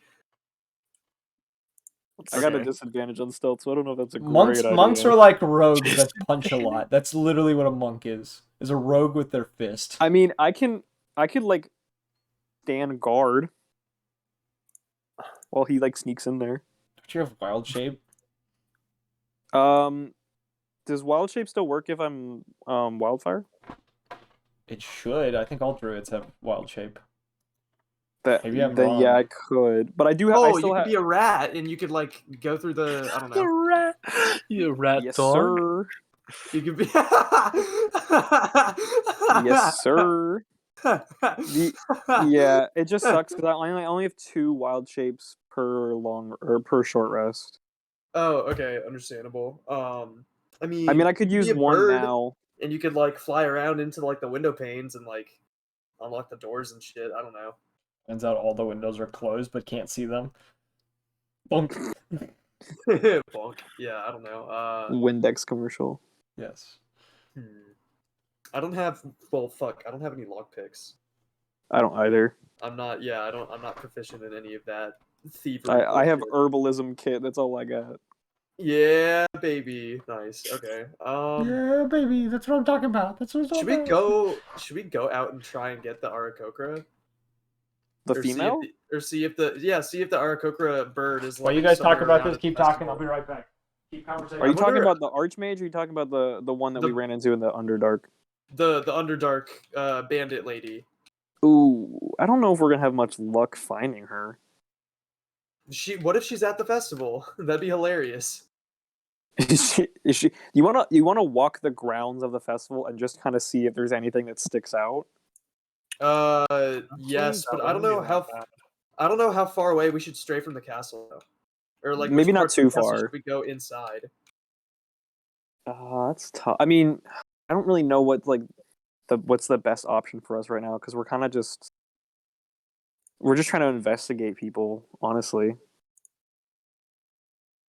Oh yeah, That's did tough. I get Evan? Did you ever get the 2 bags of holding or no? No, because we don't have the money yet. Yeah, Oh, yeah. Evan didn't take the 1,000 gold yet because he was debating if he actually wanted to do that. Okay. This is gonna be Understandable. tough. I'm not entirely sure what's the best play here. Oof. I mean, we could walk through the little like festival area, just see if there's anything that sticks out. That's honestly the only thing I got. Let's divide ourselves along the castle grounds and just see what's what. So Okay, do you want to with the castle grounds, what you guys know is you have access to one courtyard, which is cut off from the rest of the castle grounds. It has its own walls around it, and then beyond that there are more castle grounds that you don't know about, or don't know the layout of. Can we go to that, and then I can just fly over the wall? There are guards on the wall. Ooh. Yeah, I'm definitely gonna learn counterspell from him. By the way, That's good. And immovable object if he can show me that, but that's up to him. Counterspell first. Zeldriff can only write you one scroll right now, and he said he's busy though. Counterspell. All right. Oh damn! I can't even teleport. That sucks. He takes one of the pieces of parchment from you and sets it onto the table, and with almost an unnatural swiftness, he begins to write up this scroll, and you watch as this pen producing this almost a metallic black ink that almost from certain angles almost seems a little pearlescent. Forms the symbols across the scroll for counterspell. And he sits there and he looks over his work for a moment. He reads out a few of the words to himself, rolls it up, and he hands it to you. He says, I hope this is sufficient. And if you'll excuse me, I have some matters to attend to. I appreciate this greatly. Yeah, he takes a step back, he gives you a nod, and he snaps a finger and he vanishes. Counterspell now. He uses the scroll instantly, can't write it in your book. Damn it. So I'll go write that down. I'll use Mage Hand to like hold a book, hold the scroll, and write it down in my spell book while I'm walking to go find the party. Man, do you use a Mage Hand to fucking jack off or something? Yes. Sounds efficient. That's like when you cut the blood off on one of your hands and then use your opposite hand, so it feels like someone else. What? Did you say cut the blood off? What? This is like autoerotic asphyxiation for your hand. It's that way you can't feel the sensation in your own hand, so it doesn't feel like it's your own hand. That's just weird.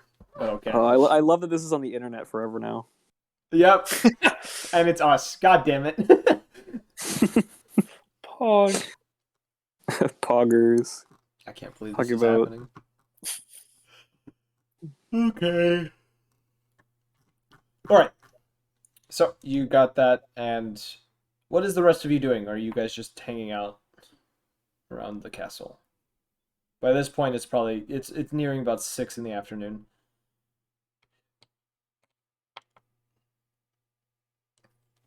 Is there anything you all wish to do? 6? Wait, 6 in the afternoon? It's when Calder finishes his stuff, because it took him a while. What are you doing before that point of it getting to 6? Oh. Because you guys follow Calder in. Can I play chess with the motherfucking Jabbers? Jabbers isn't around at the moment. I just have one more question about spells. Yes. So cantrips. I don't know any of them. Can I learn more cantrips, or how does that work? You can only know so many cantrips at once. And you don't switch cantrips out. Gotcha. I don't think you do. I don't think you can switch cantrips out. I think you just have them. Nope, you just learn them more. Yeah, you just learn the cantrips, and those are the ones you have. Over time, you can learn more, but... Okay. I'm just wondering. Yep. Because I have yet to use Frostbite, and I know it's a good spell, I just haven't used it. Well, we haven't had much combat. Yeah. Well, I've had it since the beginning. I just haven't used it. All right, so you guys. Jabbers does come back. Jabbers and Kellic do come back around probably about midway through the afternoon. So probably about between 4:30 and 5ish. They come back. They seem to be very content with whatever they were doing. Jabbers coming back holding what looks to be what is the remains of a caramel covered apple from whatever festivities they had run into, and he is having a little bit of trouble eating it. And it looks like he's been at it for a while. Beaks don't do well with this. Especially his beak, considering the size of it compared to an Aarakocra's beak. But they do come back. Kellic retiring up to the living quarters upstairs for a bit. Not coming down for quite some time.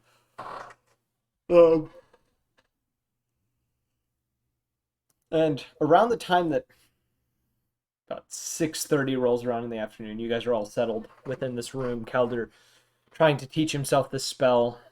The rest of you kind of doing your own thing, playing chess against Jabbers, I guess, who's surprisingly good at it. You wouldn't expect that out of him, but he is surprisingly good at chess. Around this point, Agrog, who wakes up a little bit from his partial slumber in the chair, sits up as the prince comes walking down the staircase, who seems to have been in his living quarters in the upper floors. And as he does, he looks over everyone and he says, I hope all of you have had a good day so far. And he settles down on the couch, the same couch that Jabbers is sitting on, kind of on the opposite side of it.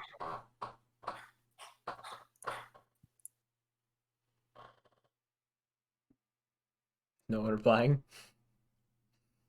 Yeah. What's up, dude, bro, man, guy, fella. What main events of the festival do you recommend for newcomers to the town? We're trying to find some things to do during the days. He says, let me see. He kind of taps his chin a couple times and looks off into space.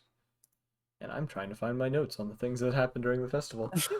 they're here somewhere. I have them. Oh, that's right. He says most of the competitions they usually do are already past. They usually do that before the eclipse. You might be able to find a drinking competition or two. Ooh. But other than that, there's not much else that happens other than a few parades here and there, and the random stalls that sell various items. And the stalls, they sell items that are typically not here in the city? They're imports, or are they all of the... There's a few imports, but most of it is just knickknacks, things to commemorate the festival. Understood. And around this point, as Agrog is kind of getting up from his seat and stretching his wings out a little bit, you hear a knock on the door to this room. The doorway that you guys usually enter from the courtyard. Mm-hmm. The prince, looking a little confused and glancing at the door before looking at Agrog, who does the same, kind of gives a shrug, before Agrog slowly makes his way over to the door. And he opens it. And on the other side, which you guys can all see from where you are sitting, there's there's another Dragonborn who's got a very, very large smile on his face as he sees Agrog standing before him. And this Dragonborn is... Let me pull up the right notes here. He is a bronze Dragonborn. Roughly... he's actually taller than Agrog by about a foot. Same large wings behind his back, actually a little bit larger than Agrog's, but he is significantly skinnier than Agrog. And he is dressed in a simple cloak, giving Agrog a huge smile as he leans towards him and says, "Hello, friend. Would you mind letting me in?" Agrog kind of... That's something that a vampire would say. Yeah, that's exactly what I was about to say. That's something. Agrog gives a little growl before stepping aside and allowing the other Dragonborn to step into the chamber and look over the room. And as he does, he says, "Interesting crowd you've grouped yourself with." And Agrog turns around and says, "What is it that you want, Thallo?" And for a moment, they begin to speak in... I don't think anyone here speaks Draconic? No. Nope. They begin to have a conversation in Draconic for a moment. Wait. We need to check if C.O.N does. I And I don't think if Specs does. Check I think I checked them the other day. I don't think they do. Specs, no. C.O.N, no. Okay, so they converse for a moment before Agrog sighs and points for Thallo to go to the other side of the room, where he does end up going, before he comes over to the prince and mutters in his ear. He says, let me speak with him for a moment. I'll figure this out. And I'll let you know. And he then stands back up and he walks over to the other side of the room. And then they both begin to speak with one another again. Though I will say, does anyone here speak Sylvain? Yes. One person speaks Sylvain. So Hell you can yeah, understand finally. you can understand Thallo's part of the conversation. That's his name. Thallo. Do I have to roll for that, or do I just know? No, you would know. You'd be able to hear him. They're not being quiet in any way. They just don't think anyone's speaking Draconic or Sylvan. And Thallo, the Agrog grumbles and lets a sigh before talking, and Thallo replies to him, "So you knew what I was going to have you do? Am I that easy to read? For 5 years you've been preparing for this? You are a mystery to me, Agrog." Agrog continues grumbling a bit, going on. And then Thalos replies, "Are you killing at random, or you have selected targets?" Agrog continues, kind of making a few gestures here and there. And then Thalos says, "You're calling in Malik in them? You must be desperate about this." Continues on. Thallo, "Good. I like to hear that. I look forward to seeing my mother again. It's been too long since I last saw her. Where should we go once we're back?" More conversation progresses. It's really hard to do a one-way conversation, keep it interesting. And then Thalos says, yes, your debt will be paid, and I will be happy. We probably will never see each other again after this, even if you don't have to disappear. So, I'll leave you to get ready, and we'll stick around here until it's done. Contact me when my clan is back, and let me know where I need to go." And Agrog gives him one more statement before pulling out a piece of paper and handing it to Thallo, who looks it over for a moment, folds it, and gently puts it into a bag on his hip. And replies, you really thought of everything, didn't you? I'm impressed, but not surprised. You're always a good con artist. Agrog says something as he begins to head towards the prince. Thalos says, once he's done, Thalos says, safe travels, my friend. Don't die before you finish your work. Agrog simply flips him the bird, continues to walk towards the prince. And as he gets to the prince, he leans up next to him. I need everyone to roll a perception check for me to be able to hear him trying to whisper to the prince. Crit. I really 21. hope I roll good. 21 crit. So I heard a crit, and I heard what else? I got a 9. What about... Oh, Kosher's not here. That's fine. So you hear him whisper to the prince. You hear him say, I'm going to need to head out soon. There are 3 others that'll be coming to the castle. Let them in. Send them to the library. We'll be leaving from there. Prince gives him a nod. He pats the prince on the shoulder and heads down to the library.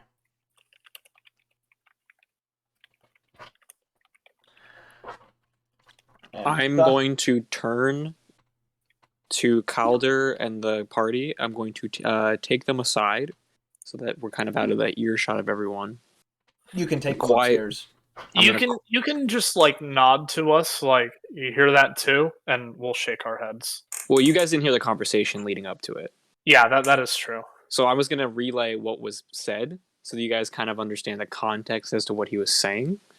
Okay. So I was going to take you into some kind of private room and then tell you.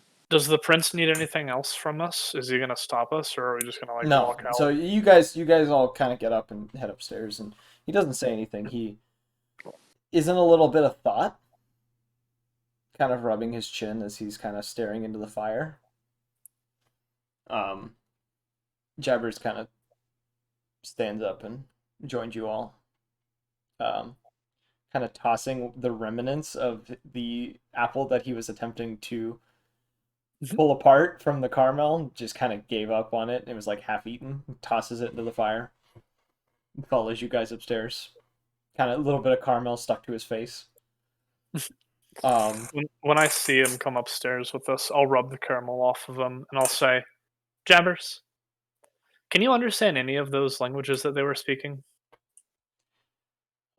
He looks at you and shakes his head. But you can mimic what they just spoke, right? He kind of debates over the thought and then gives you a nod. Okay, good. I want to know what that fallow man was talking about to Agrog. Well, maybe my Sylvan's a little rusty, but what he was saying was and then relays everything.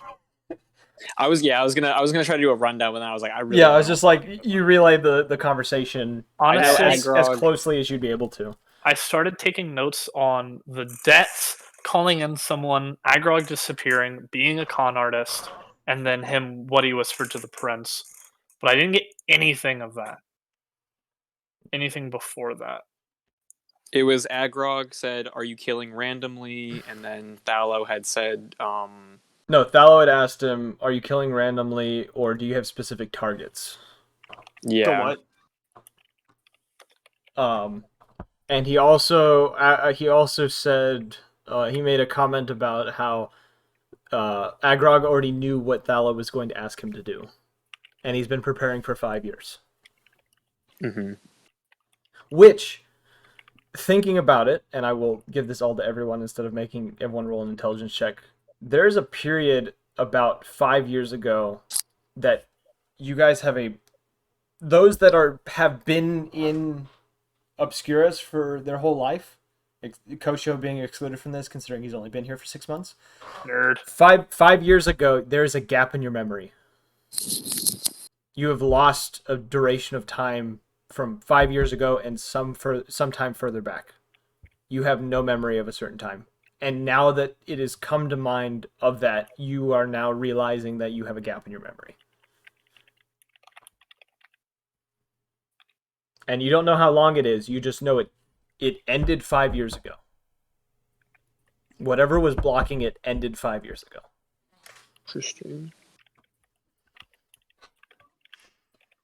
I don't know how long ago I left my village, but I think I think around that time would make sense, right?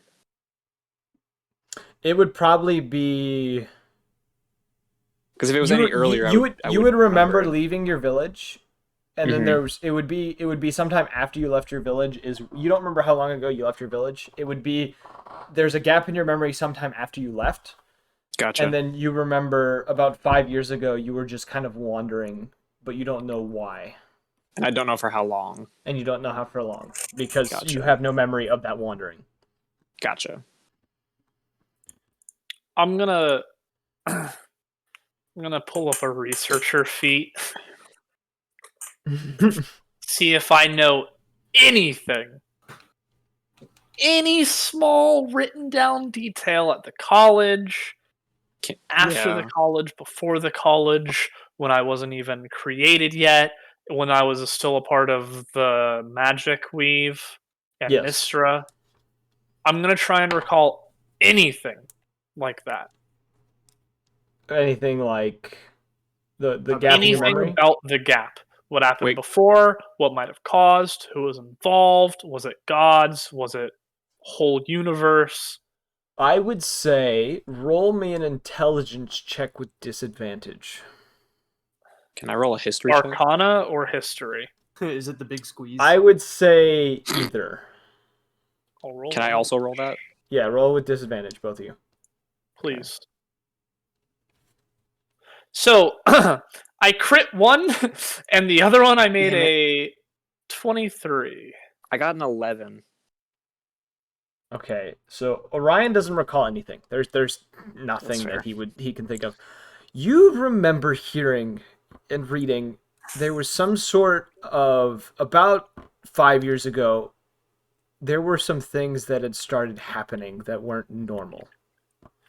Right about the time that you would have started remembering things again, there's some things that started occurring, things that have gotten out that you're not sure of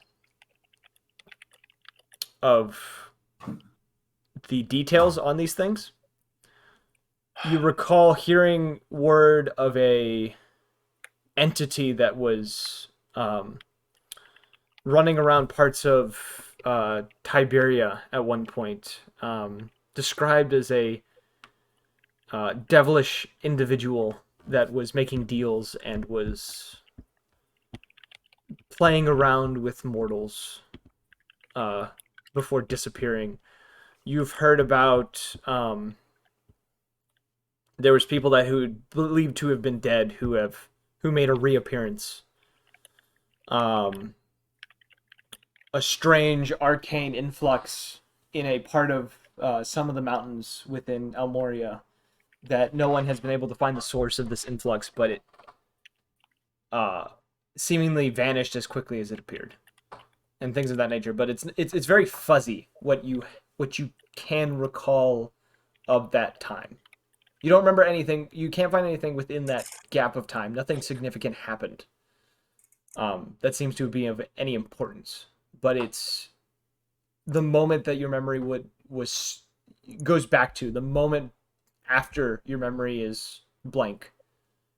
There seems to be a series of events that conspired.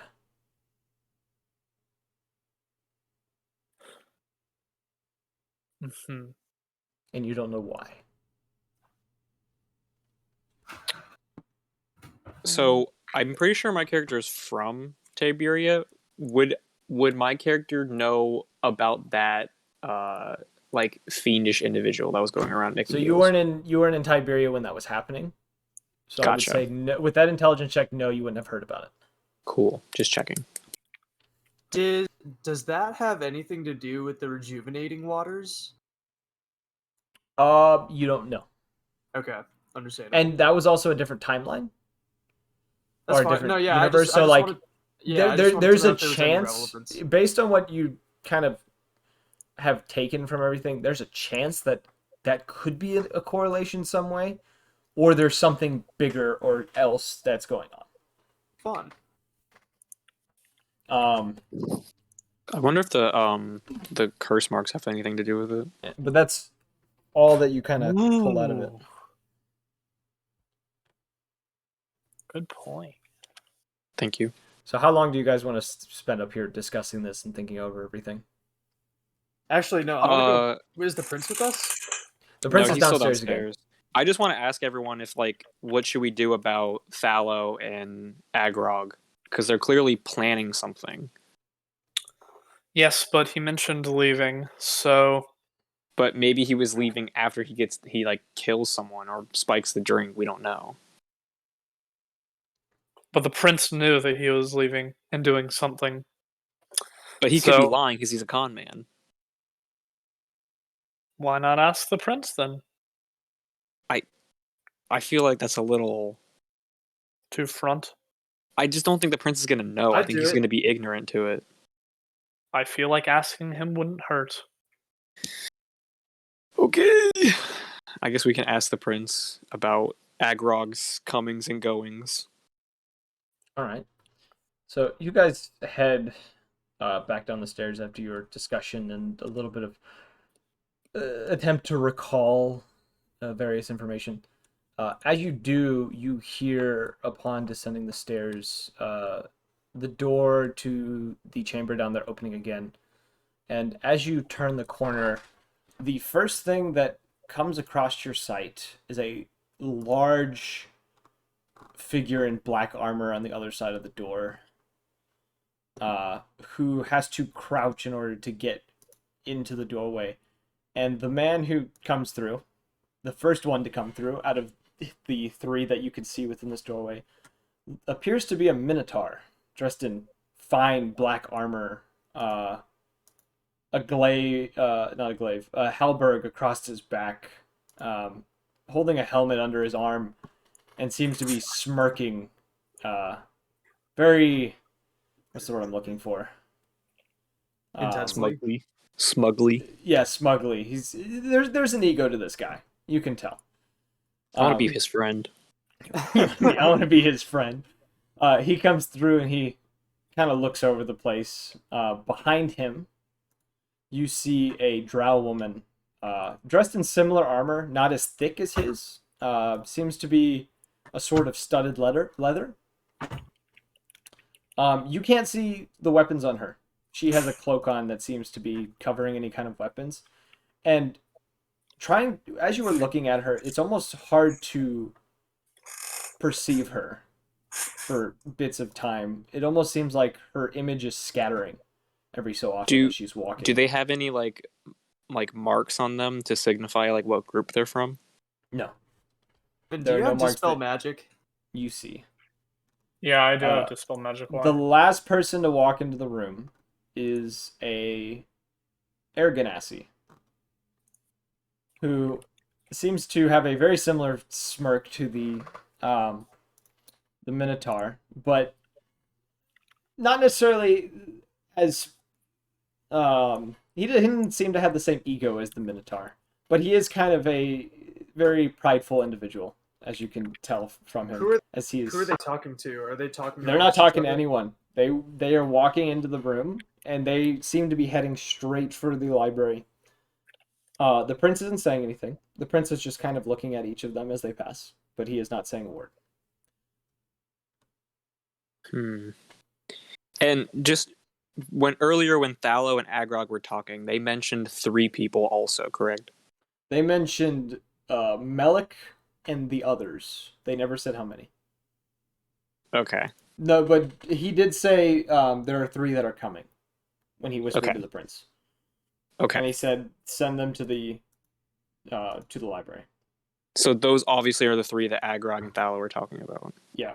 And Thallo, who's in one of the corners of the room, sitting there with kind of a leg propped up on the other, seems to smile at all of them and do a little wave as they pass, and the Air Ganassi for a moment seems to actually like kind of run over to him and start talking with him and kind of conversing for a moment before the Minotaur lets out a grunt, and the Air Ganassi kind of looks over and kind of fist bumps the Thallo and runs to follow after them as they begin to descend into the basement. I'll turn to the prince and ask, so, what is all of this about? I don't entirely know. Agrog has warned me a day like this coming, a day that he would have to go off and do something. I didn't pry too much. It sounded personal, and it's not my business. Did he say something about his mother? Agrog? Yeah. No. He's never mentioned his family. Maybe I'm just misremembering. He doesn't, based on what he's told me about his past, he doesn't exactly have family. He escaped from Sarthstag when he was young and fled here. How long ago was that? Maybe 40, 50 years ago. Okay, never mind. I was about to say 5 years ago. 5 years ago. No! Much before my I was like, time. oh. He is much older than me. Gotcha. Dragonborns do live for a long time. They do.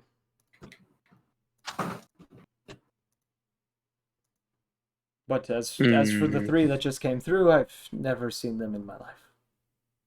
But I trust that they are friends of his, and whatever they're doing is for some good purpose. Do I want to warn the prince? Is this a good idea?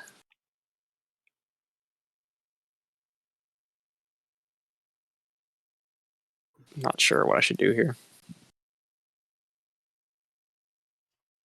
While you guys are all standing there, Thallo in the corner slowly pulls out what looks to be a golden lute with runes etched across the front of it. And he begins quietly strumming the strings in the corner.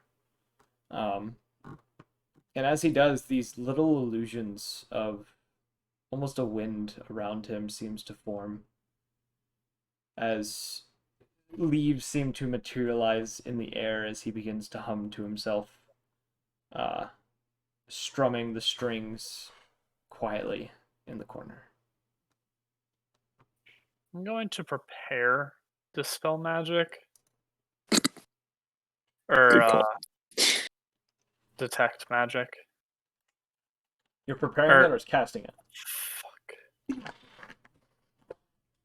Oh, this is so... I don't have it prepared! No! This is so shady! Let's see here. Should we get earplugs, gentlemen? Can you ritual cast it? That's 10 minutes! You can take the 10 minutes to ritual cast if you want. I'll start like murmuring underneath my breath the detect magic and moving my hands very slightly, and I guess my dragon familiar will come out. Actually, no, I don't need a focus if I'm ritual casting. Yeah. All right, no one really pays you any mind while you're doing this. You quietly begin to ritual cast this in the corner. What are the rest of you doing while he's ritual casting? That's a good question. It for not having fucking spells prepared. I don't ever have detect magic prepared if I play. Where are the other 2 characters amongst this? Sphex is probably going to be upstairs meditating as he's been doing the last few nights.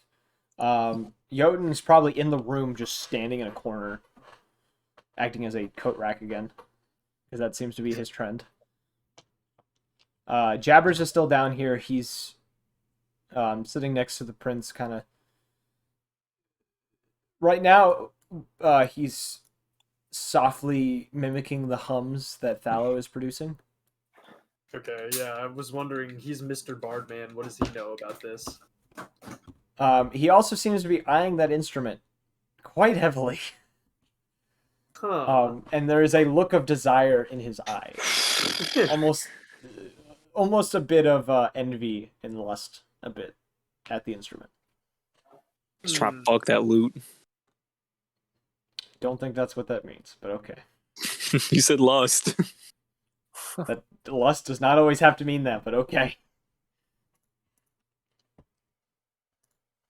Oh boy. Yeah, But, we could, I don't know. God, it's so shady.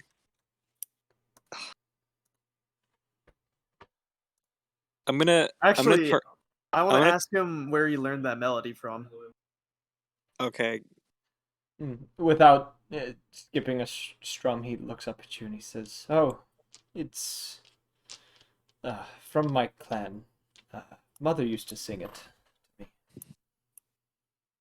And he gets a little bit louder with it as he strums the strings a little, not as gently, a little louder so that everyone can hear it a little better.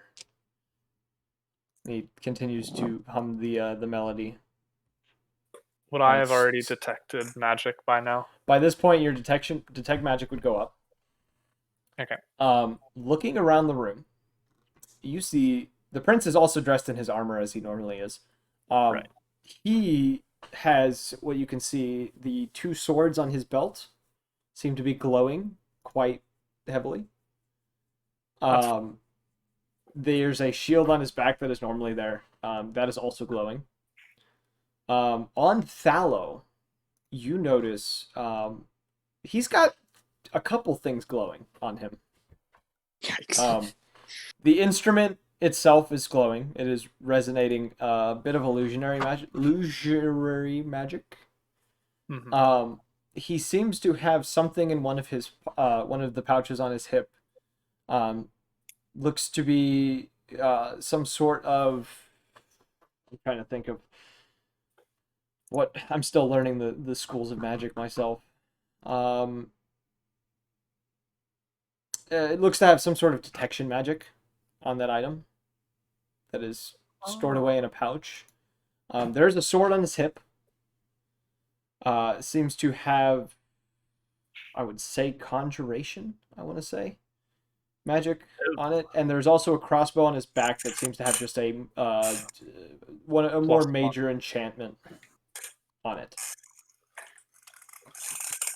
Other than that, though, he's got a bag of holding. You can't tell anything beyond that, but that is all he has on him. You also do get a sense that he is a magic caster himself. Right.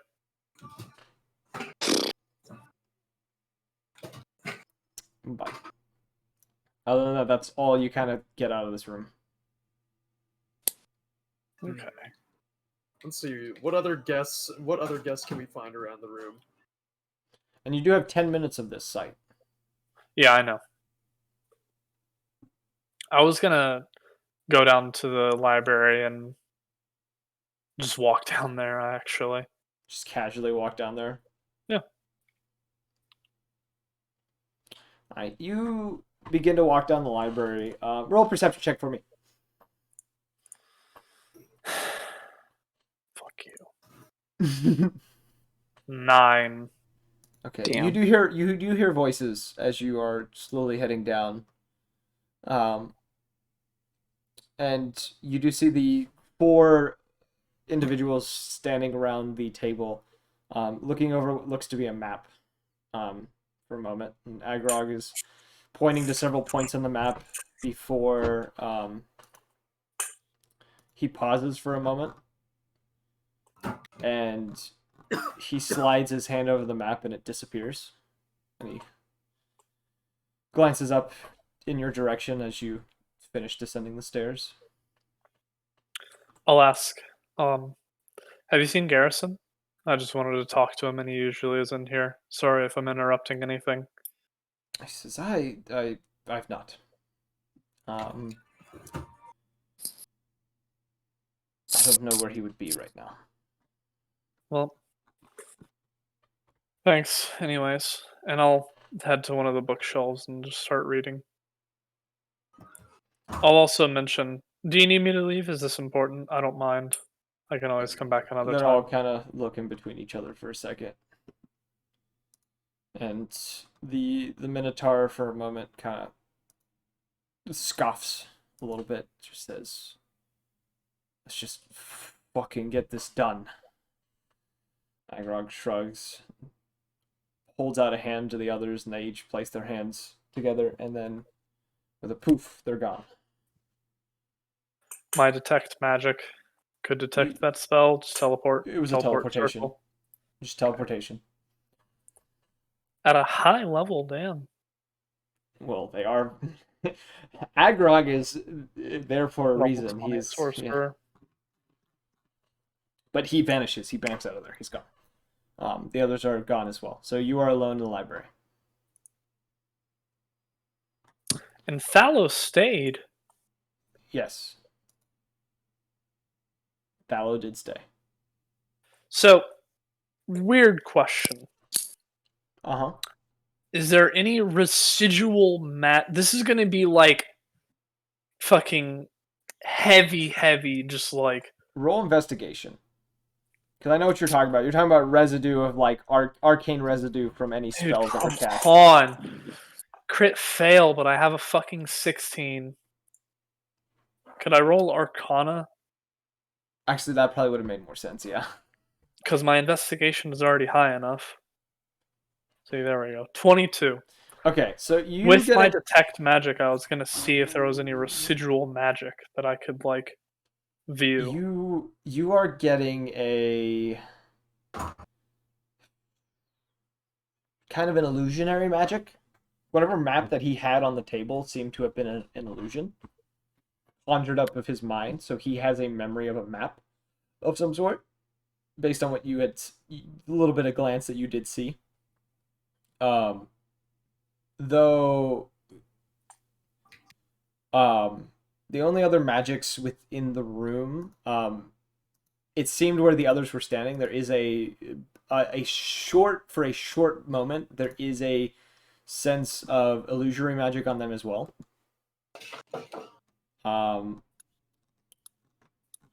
In the air as well, you do get they were magic casters amongst them, other than Agrog.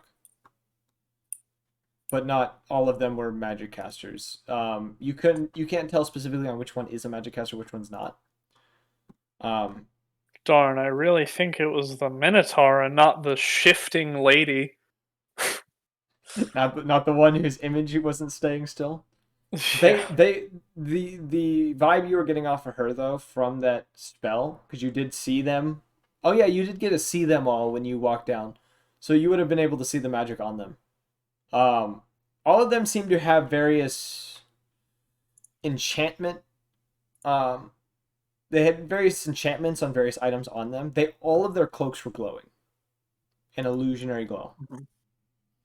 Mm-hmm. You could also tell they all had weapons of some sort that had some sort of enchantment on them. Whether it was some sort of elemental or just a buff of some sort that was placed upon the weapon. You did get a very, very strong kind of magic off of the hand of the drow woman. A ring on her finger was glowing heavily with very, very rare magic. Okay.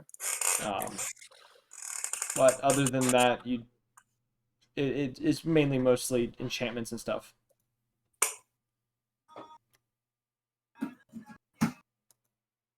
The Minotaur did have you did detect also a warding type protection magic. Have they drank anything? Have they drank anything yet? Nobody has. Nobody has. Okay. You're in the room with the prince. The prince, He has water with him, but it looks to have been water that he brought in himself. And he's not drinking from any kind of fancy cutlery or anything. It is a simple cup. Alrighty. Are there any guards in the room? At this point, there are about 3 guards within the room. Are they tired looking? Or are they? Do they look like they're under a spell? Are they coherent? Roll a perception check. Can I also roll that? Yes. To perceive their. I got an 11. I got a nat 20. Let's go. Oh yeah. All right. Orion, they seem just kind of typical guards. They look like they're nearing the end of their shifts and they're ready to be done. Oh, so they're antsy. Okay. Yeah, Kocho, you're getting the same kind of vibe off of them. There's no nervousness amongst them. There's no anxiety. It's mainly like anticipation for being done for the day. But they're getting a little restless. They're getting restless because it's like being at the end of your shift. Yeah. You're counting down the minutes. You're waiting to be let out. The guard's gonna be let down. It's gonna be sussy wussy. Some shit's about to happen. Or the guard change out, and the other ones are double agents that are going to be helping Thallow, and we have to fight all of them. Mm-hmm. I fucking hate fucking like multiple fucking like enemies to deal with, bro. Well, I'd rather face one big bad rather than like 500 little dudes. Well, that sucks. I have a feeling. Just have a feeling. So you guys, Calder, are you reconvening with the others? Yeah, I was gonna go ahead and go back up. Okay. By this point, you probably have about 2 minutes left on your detect magic. That's fine. You do go up and you see the room as it was. The guards are waiting for their time to be up and the new shift to come through. Do any of you wish to speak with one another or anyone else or what? Can I just ask Calder what he saw? Like what he saw when he went down there? Yes, you guys can speak to one another. I'm going to go use that while you do. I also got pee. Fuck. I went down and they were overlooking a map, and I asked where Garrison was because I'm trying to find him. And then poof, they all teleported out on the Minotaur's desire to go ahead and go. I hate when they poof. I hope that I didn't ruin any planning. I was just kind of wondering what they were up to. Interesting. I will be right back. You're good.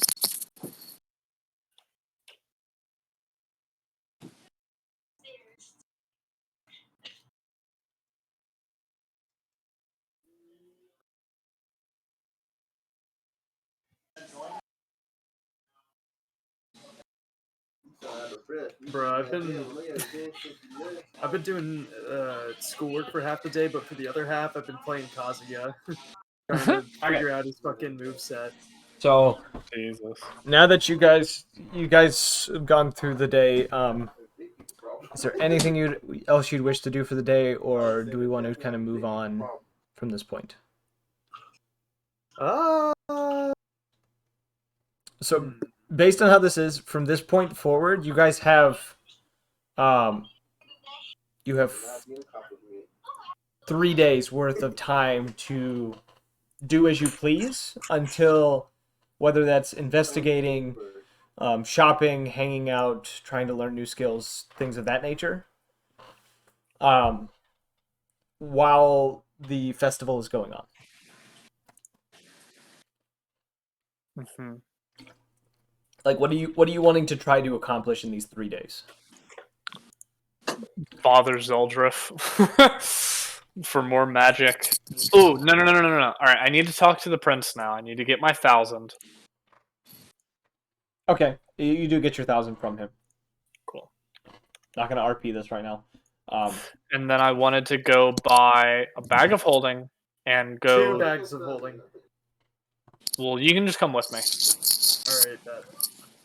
Wait, what's Alright. going on? I got my 1,000, and I'm going to So talk. this will to be shop. this will be the day after Agrog left.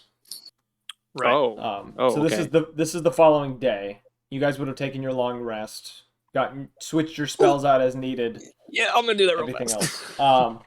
And you would have gone out with your day and done as you needed. So you say back of holding, and what else? I was gonna go to the other magic shop as well. Okay.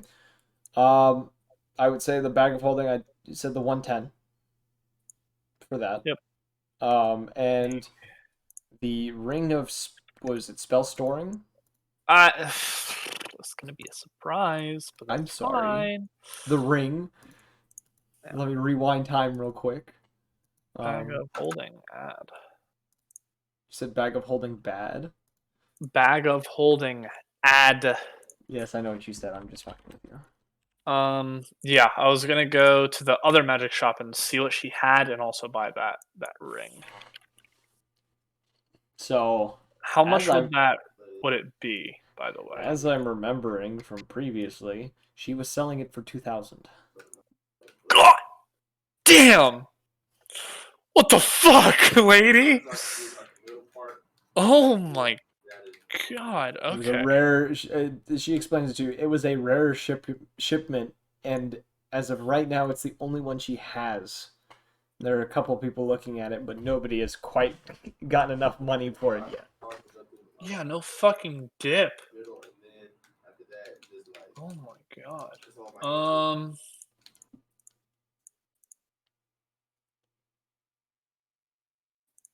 was gonna see if she had any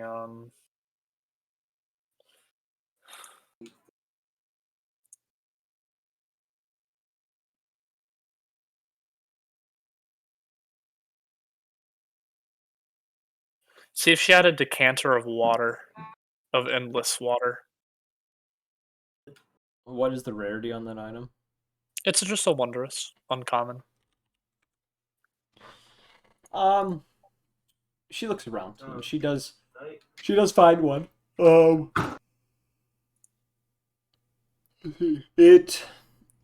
She's willing to part with it for 100 gold. Works for me. You give her the 100 gold. She gives you her the water thing. Yeah, decanter. And I'm gonna start moving my happily stuff. pockets the gold and continues to work behind whatever arcane item she's fiddling with on this day. It seems like every time you've gone in there, she's messing with something. Oh no. Okay, is there anything else you guys wish to accomplish during this time? Because I want to I was jump gonna to sell her the Erzatz eye, by the way. I don't Erzatz fucking eye. this shit, yeah. She It's probably a common wondrous item. She probably would have tried to buy it from you for about 20, 25. 25. We take those. Oh shit.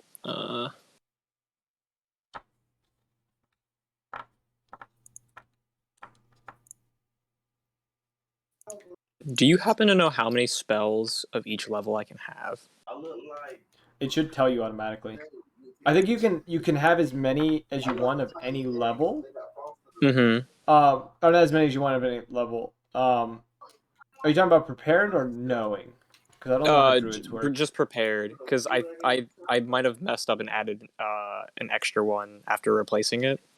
So it won't let you add an extra one. You can have so many spells prepared a day.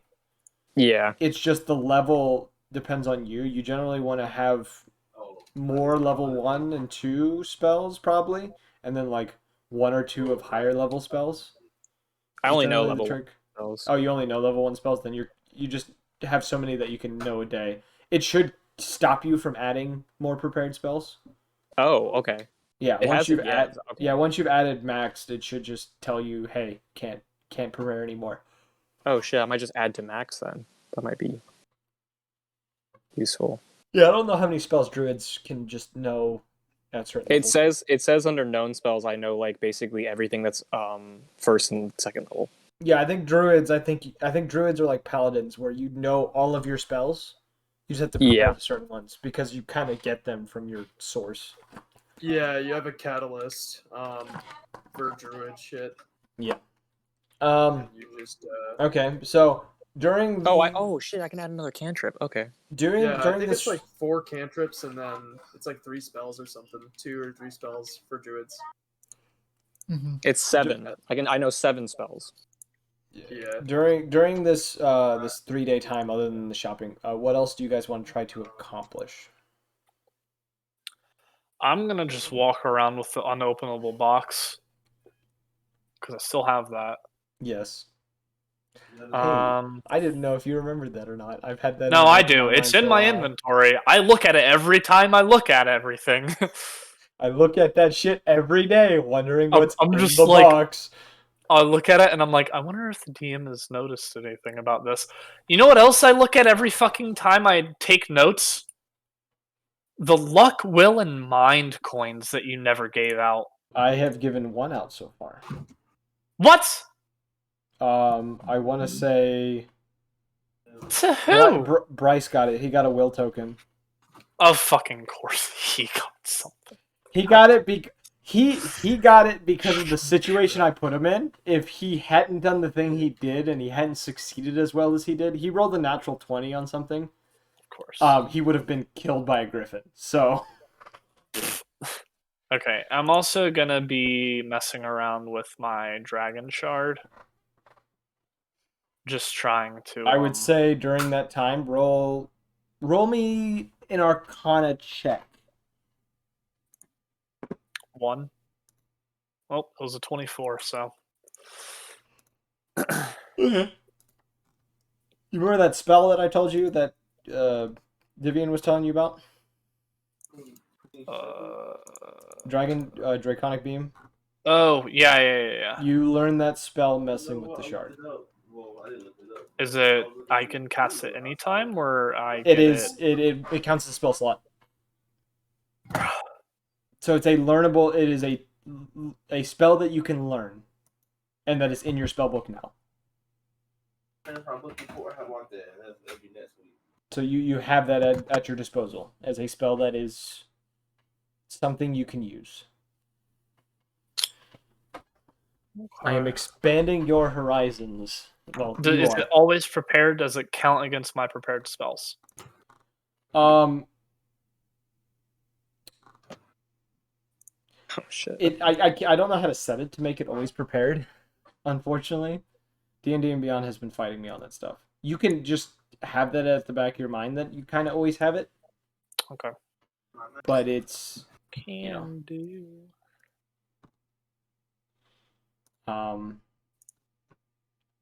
But on that note, yeah, I'm still trying to learn. You have to set it as ritual casts as well. Then. That's it. That's how you do it. I can fuck around with that later. Okay. So during that time, you were learning how to do that. What about the rest of you? What were the rest of you trying to do during this time period? I'm trying to get past this like boring part of this campaign and get to the more entertaining stuff. I'm just trying to get all my spells ready. Okay, so I'm gonna DM you something that I need. Okay, I think I figured it out. So I have a shit ton of spells now because I was not at max. You had like 5 spells before. So I had 2 cantrips out of 3, and I only had like 5, and I have 7 max, and that doesn't even include my second level spells. Good lord. So I added like 4 second level spells, and now I'm at max, and now it won't let me add any more. Nice. So we Gucci. Evan, the thing that you just messaged me about. You can spend your time searching for it. I'm not going to make you roll anything to search for it. I'm not searching for it. I want it written down. Oh, you want it written down? I'll have to get you that another day because I haven't even done that because it wasn't important to me. It was supposed to be a one-time plot point. You guys kept. That's fine, and I'll DM you some stuff that I wanna research.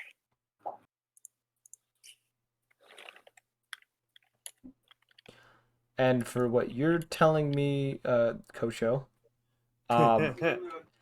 I would have to say no. Or you... I think you would have an idea, but you may not exactly know 100%. Okay. Understandable. I'm just getting messages.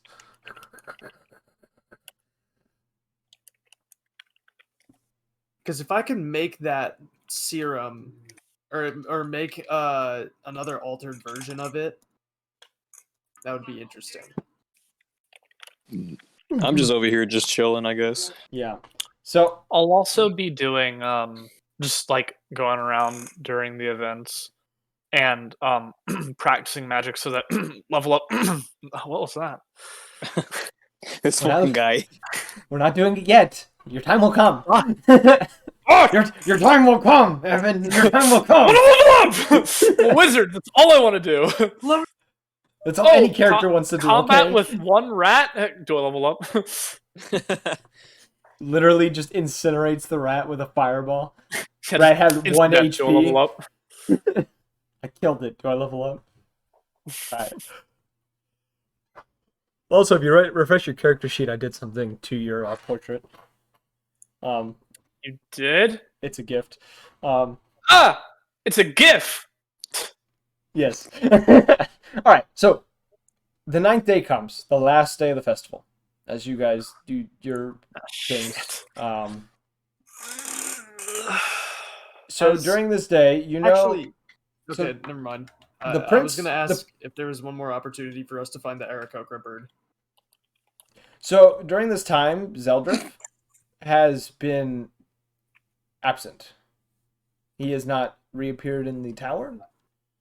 He hasn't appeared on any of the streets. You don't know where he is at the moment. He did say he was busy, and he is the Archmage of Almoria, so he probably has something going on, but he is nowhere to be found during the days prior to the 9 days. As the 9th day comes, the prince tells you all his plan for the day, how the day should go. He is first has someone coming in, and for this day, you guys won't be able to wear armor for this. Imagine wearing armor. And you won't have any kind of weapons on you during the time. You can have staves and things of that nature. You can't have swords and knives and stuff like that. Pause. Quarterstaff, hell yeah. Pause. Uh-huh. Anyone with armor, make note that it's in my bag of holding. I'll just hold it for you. You can hold my crossbow? You can leave it in the bed chambers, but if you want I was just gonna say I'm keeping my entire bag of holding on me. So if you want it, keep it on me. Sick. I'm gonna give him my shit. Just make note. Make note that it's in there. In your character sheet, click your armor so it is unequipped for the time. If you have armor. And do I have to unequip my crossbow as well? Yes, you would unequip your crossbow. You can have that in Calder's bag. You can keep that in Calder's bag. But I can keep my quarterstaff, right? Yes. Cool. So you guys all for the start of the morning, he has technically a tailor come in and get you all set up with fine robes and garments for the final day of the festival before you are all escorted over to the actual main courtyard of the castle. What's the drip looking like? What would you have requested? Okay. I'm gonna have a oh my god, green and brown tweed suit.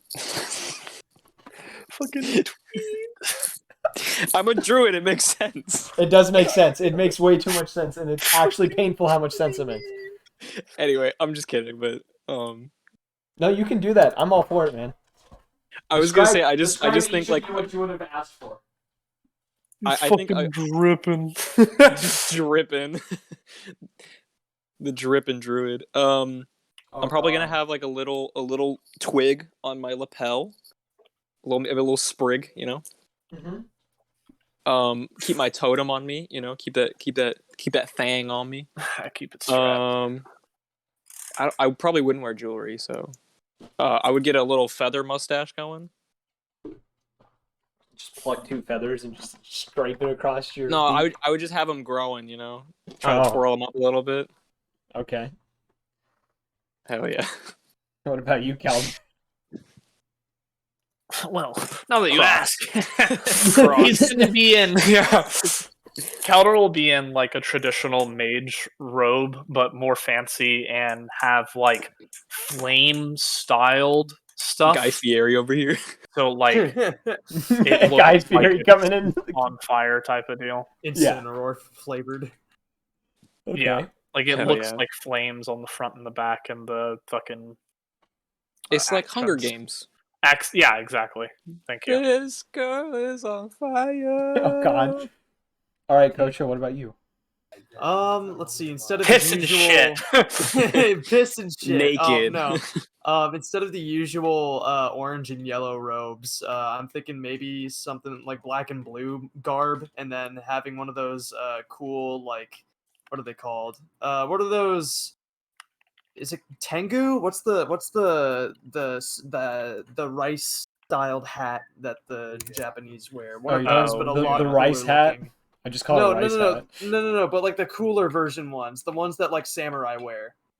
Yeah, I know That what you're goes talking like about. all the way over their eyes and like Yeah, I all don't- like it's super big and shit. Like just a big one of those hats, like a large one.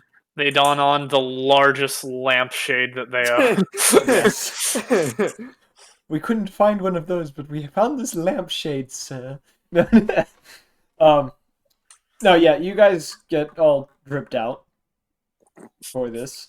And you are led to the front gates of the castle, where you are led in behind the prince. And you notice there's a crowd of people that have kind of set up in front of this gate. Guards kind of holding them back from the gate a few meters away as you guys enter. Walking across this very large, very beautiful courtyard. There's large, like, hedges in various shapes depicting different animals and things of that nature. It looks like what you would see in front of a palace, but behind it is this giant, beautiful yet very strong appearance of it has a very strong appearance of a castle. Very reinforced, polished steels and other metals, pretty much making up most of the outer walls of it. Guards posted at various different points around the castle walls from different towers and things of that nature. A few of the taller towers you see there are ballistas. Seem to be arcane fueled near the tops of some of these towers.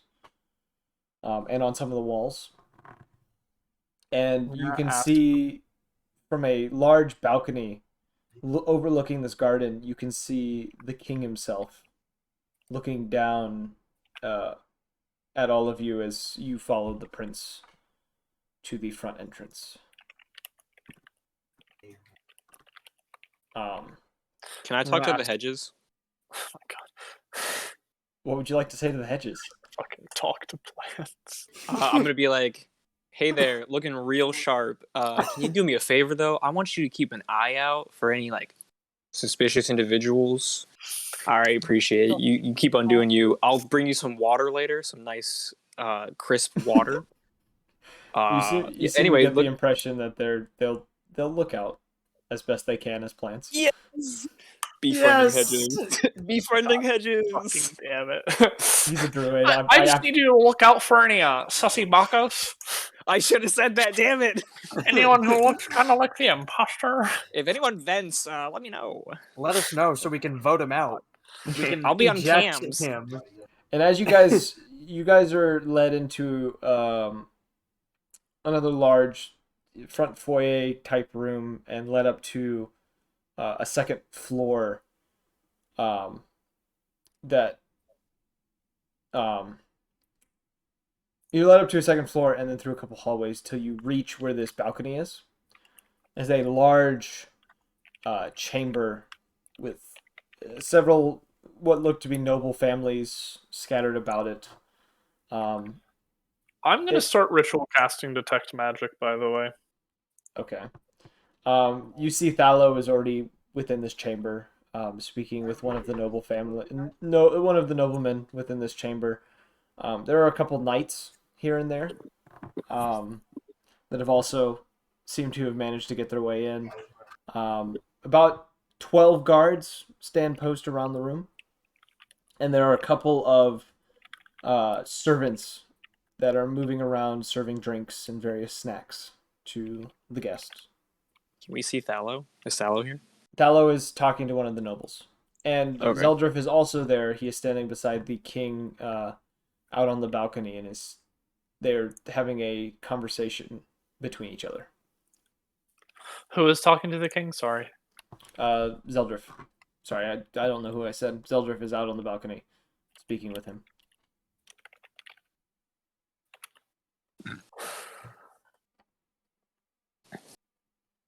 Interesting. Well, I'm gonna go get some water. Prince, what now? I'm gonna grab some crisp water for those hedges. You gonna give him some ice? No, that would be bad for the roots, but some nice water should be nice. Would I be done with the ritual cast? Yes, by this point you would have been able to do it. All right. What would I see? Within this room, you see there are a couple of these. As you were looking, there's a couple of the noblemen within it seem to have cast some sort of illusionary magic on themselves. You're not entirely sure why. Though based on the way some of them kind of look around every so often, you guess that they are trying to make themselves look better. One or two of the guards seems to have subtle spells on or subtle magic on them. You can't exactly tell what school of magic is on them, but something is blocking you from seeing the school of magic that is on them. You get a hint of magic off of these two guards though. They're posted on opposite ends of the room, and they look to be adorned in finer armor than the others. Mm-hmm. Only those two guards. Only those two guards. They have much finer armor. You based on your assumption that you were seeing over them, they look to be of a higher rank, right, of some sort. That's fine. And as you continue to look around, there is you do catch a glimpse of another guard passing by one of the doors, and you get a hint of illusionary magic on them as they pass by.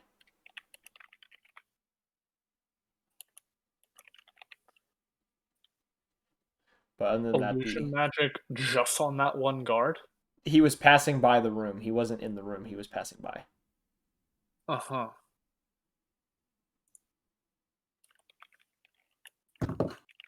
Going where and from where?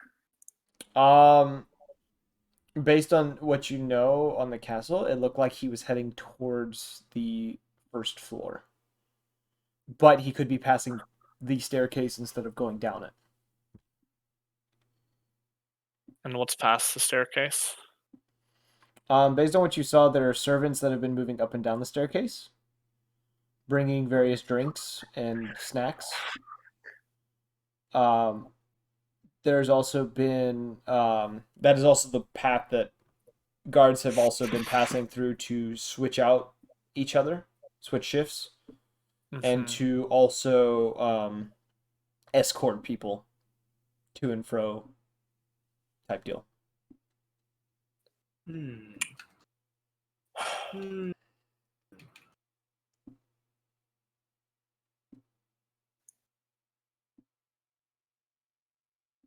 Have we met the captain of the guard? You have not met the captain of the guard. You did meet. You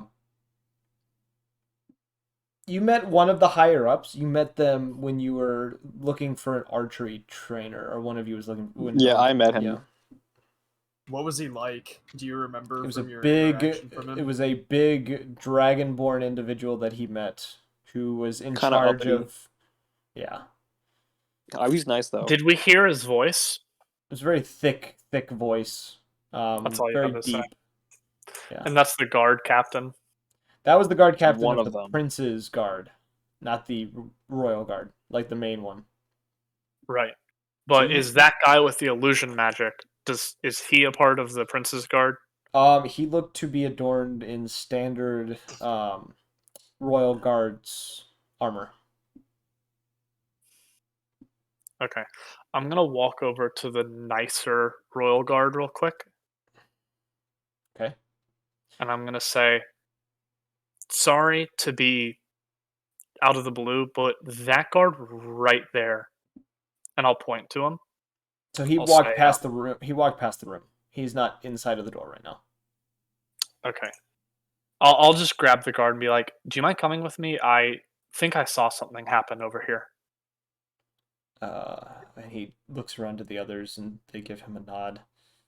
Kind of lets out a sigh. And the individual you have grabbed looks to be it's a human individual. Kind of follows you reluctantly. Says, what was it that you saw? I saw one of the guards here, covered in illusion magic, and I just wanted to make sure that I wasn't just seeing something. And I'll kind of like not rush him, but like move hastily out the door to try and find the right one. He seems a little bit more intrigued now and kind of follows suit. You enter the hallway. You can see the guard. You see them getting to the bottom of the staircase, which you have full sight of from where you were at. I'll kind of like not yell it, but I'll be like, that one right there, and I'll like walk down the stairs, like bringing him. Or if the guard wants to move in front, then Yeah, he can. kind of walks alongside you as he's keeping eye contact, or not eye contact. He's keeping his eyes on the individual, and you guys continue to head down a little bit, and he reaches into one of his kind of the pouches on the side of his armor, and he pulls out a small gem which he crushes in his hand, and for a brief moment you see his eyes glow a little bit, and you get a sense this gem, whatever it was that he crushed, gave him the same detect magic that you have.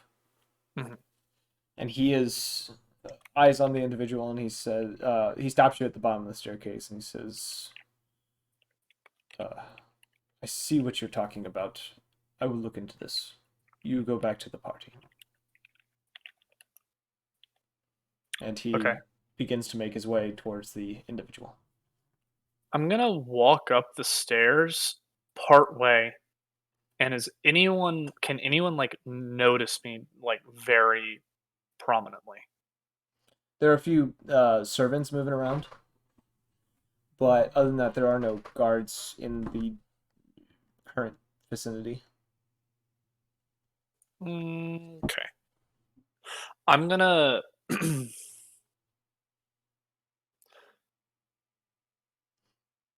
yeah, all right. I'm gonna like walk around the corner of the stairs and minor illusion a servant's clothes on me and change my hair and follow. Do you have alter self? No, I have minor illusion, but it's only a 5-foot cube, so Yeah. Okay. Okay. How tall are you? like 5'10". I think the 10 inches are my feet and my head. Okay, so I'm gonna say let's roll a deception check.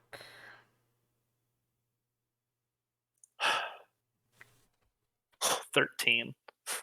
Okay, most of the servants don't really pay you much attention as you are walking around in this outfit. If there's so much like action, I'm just gonna head all the way to the back and try and follow the guard. Yeah, so you head down. You kind of follow in the general direction of the guard, and you find yourself getting near what looks to be I guess a kitchen. And you can hear the guard. You can hear them speaking inside, and they are speaking in the one guard that you had seen as you peek through. You see he's a dragonborn. The dragonborn actually that had found you guys at the tavern to summon you to see the prince. Originally, and they seem to be conversing in Draconic to keep the servants from listening in on or understanding any of the conversation, as most of these servants are of elven or half elven or human descent. There's a few halflings and dwarves among them as well, but none of them would be speaking in Draconic. And they seem to be in a heated discussion of some sort, but it doesn't seem to be anything arise at the moment. See, I can't fucking tell what they're saying, though. I fucking hate this shit. Who the fuck just is like, oh, I'm gonna speak Draconic to you, but you looks... It's like going up to a tan-looking person and being like, oh, hola, ¿cómo estás? Like, what the fuck is that? And they just go, bro, I'm from the Middle East. And you're like, ooh. Oh, I made a haven't big mistake. high school. This pisses me off. I hate you. Evan doesn't like my use of various languages depending on races.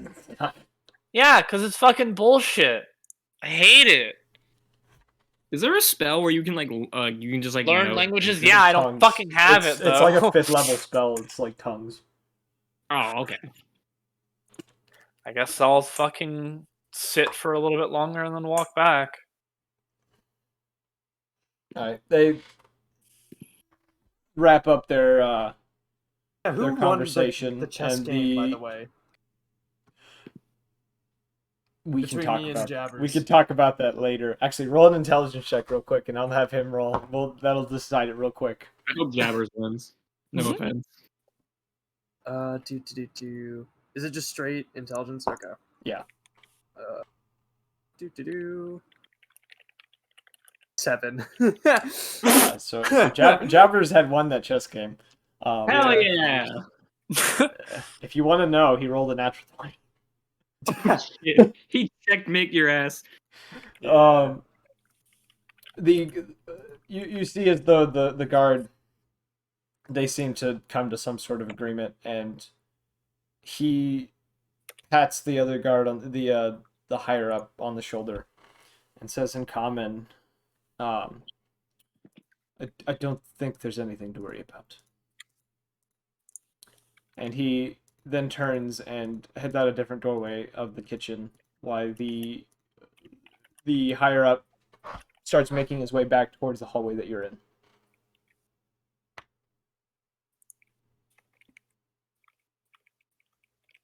I know that he's taking notes right now, and he's doing some serious thinking. I'm thinking if I can fight this fucker or not right now, because I'm about to fucking blow up. Let's not, because I think you're kind of far from us. Yes, I'm all the way through the servants' room, and y'all didn't even see me go. Ah!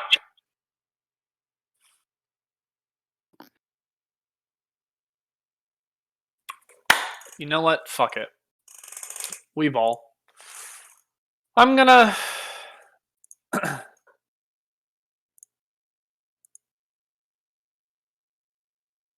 Okay. This was supposed to be used for something else. So the Dragonborn walked through a different doorway. The guard that you had talked to is the one coming higher up. Yeah. Yeah. All right. Just I'm gonna throwing that out there grab a again, bunch of just in case. I'm gonna grab a bunch of drinks. Right. I'm gonna grab like a table of drinks. I'm gonna hold one, and I'm gonna mage hand. See, this is where I'm gonna act. This is where I'm gonna sound really suspicious for having this. I'm gonna mage hand my potion of poison out of my bag of holding and pour it into the cup. Okay. Yo, Don't ask why I have that. Don't ask why I have that. I'm playing 4D chess over here. And I'm gonna have it in my hand, and I guess my illusion will extend to make it look like the rest of the drinks. And I'm gonna be like in line to walk out of the servants area and up the steps. And when he passes me, I'm gonna say, "For you, sir." You're gonna poison the higher up. Yeah. It looks, smells, and tastes like a potion of healing or other beneficial potions, which I also illusion to just make it look like all the other drinks on my thing, right? Oh god. Mm-hmm. But Oh god. Okay, so but it's poison. as you offer him this drink, he kind of waves you off and continues up the stairs ahead of you. Not noticing it's you, just kind of casually makes his way back up to the party upstairs. And you get the sense that he is not drinking because he is on duty. See, I thought that would happen. Okay, I'll just mage hand pour it Downs back the into drink. the bottle. Downs the drink. Yeah, I'll just mage hand it back into the bottle and store it, and then I'll Okay. just drop everything, drop the disguise, and walk up. Shattered glass everywhere. Yeah, no, I don't fucking care. I'll just like, no, I'm not gonna do that. I'll just set it down somewhere random, fucking set everything Okay. back, and then walk up. You set it down, hurry your way back upstairs and get in there. Now that y'all know what I have, forget that. Forget this, because I'm going. I was literally thinking like I should just say this to Tyler in case he doesn't let me do this. But if it does happen, they'll have to know. Yeah. All right, well. so you head back upstairs to the party and kind of remingle with everyone. What were the rest of you doing while he was doing his little reconnaissance?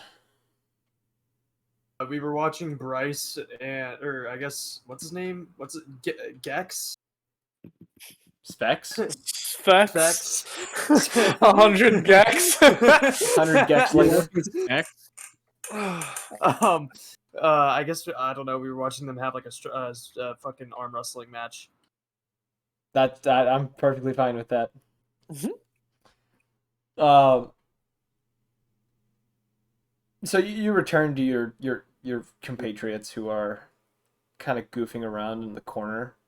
A couple nobles actually hanging around watching this little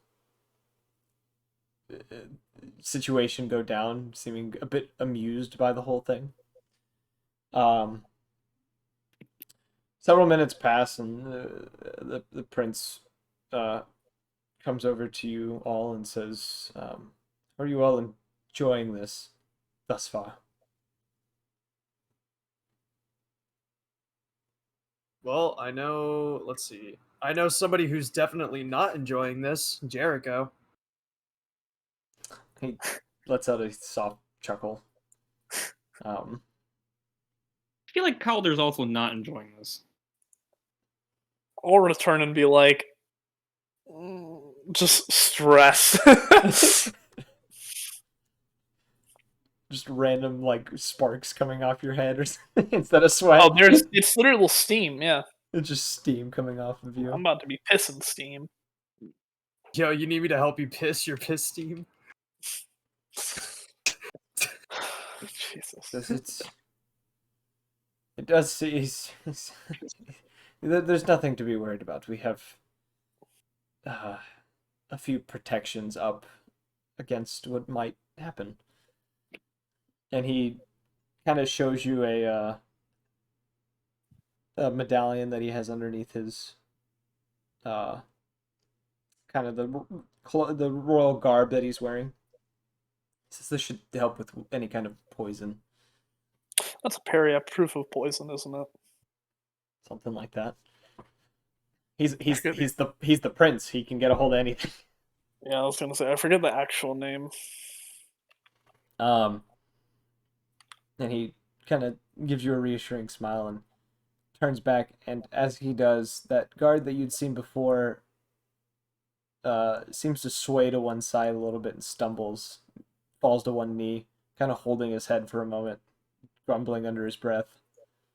A couple of people are kind of looking at him oddly, and another guard comes up and begins speaking with him before kind of leading him out of the room.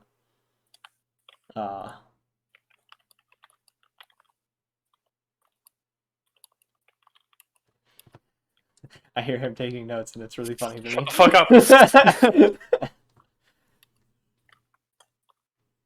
A few minutes later, 2 more guards come in and take the place of the previous 2. I'm They gonna kind of stand guard. I'm gonna perceive. What? Fuck! Why can I never perceive anything?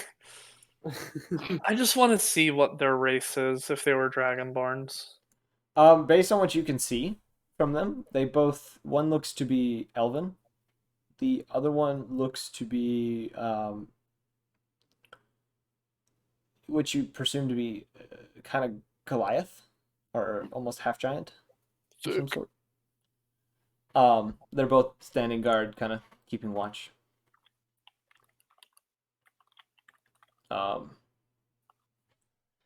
And around this point, the prince kind of makes his way over to the balcony, begins speaking with the king and Zeldrif for a moment before turning back to all of you and gesturing for you to come. And as he makes this gesture, one of the other guards kind of turns and takes a step towards him. And that is where we're going to end this episode. Fuck you! Oh! Baby. What a tease. Does that make you upset? I hate you. I hate you so much. I hate you so fucking much. I hate you so much, I'm gonna fucking scream. It's a terrible place to end after all that suspense, isn't it? I hate you so fucking much. I despise you. You despise me for all of the shit that I just put you through? What? What shit? Understandable. Now we're both typing notes here.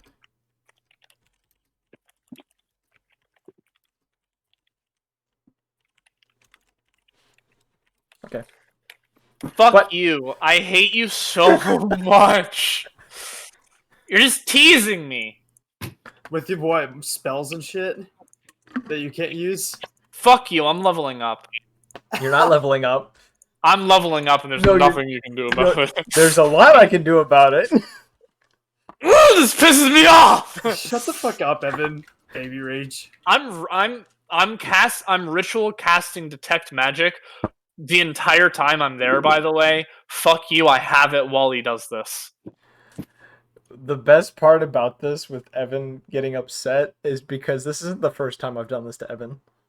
This is literally this is session what? Session 7. This is probably the 8th time this fucker's done this shit to me. That this person has gone past you? You've only seen this Dragonborn, the Dragonborn that you saw in that kitchen. You'd seen him like 4 times. Yeah, I know. You've seen him. No, you've seen him when he collected you all, and he brought us to the castle. He brought you to the castle, and then you also saw him in front of the first night when you first were introduced to Jericho. He was there, standing guard. But other than that, you haven't seen him again. No, I saw him. He was there whenever we took the half-orc in, right?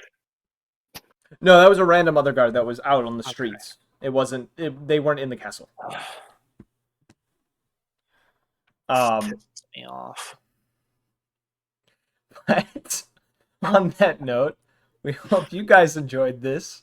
I have to take notes on every fucking side character, every fucking thing that happens. It's like a One Piece episode, bro. Like, you remember that you know one what makes it fucking... better? You want to know what makes it better? I'm not going to tell you which is which. Some of these characters that I've introduced, I don't ever bring back. Yeah, I know. That pisses me off. It's like, yeah, this cool NPC helps you with the quest. Awesome. Let me write that down in my notes. What was his name again? This. Awesome. Random Dragonborn brings you to the castle. I don't need him. I don't need him. I feel like from all of the Terra sessions we had testing that system, all the shit that I put you through there, I don't have enough time and energy to take notes on every small ass character that you have. Okay? I don't. well, Then maybe get good, son. No. I want to see all of you guys' notes now. Don't fucking say that shit. I want to see not all a of your single notes. person has notes other than Evan, I bet. If I were to fucking make this shit into a Word document, it'd be pages of notes. And I want your notes, Evan. Evan, whenever you get them to me. your notes are larger than mine because you literally have had more time in this campaign than anybody else. No. We can start right when you came in, and I'll probably double you.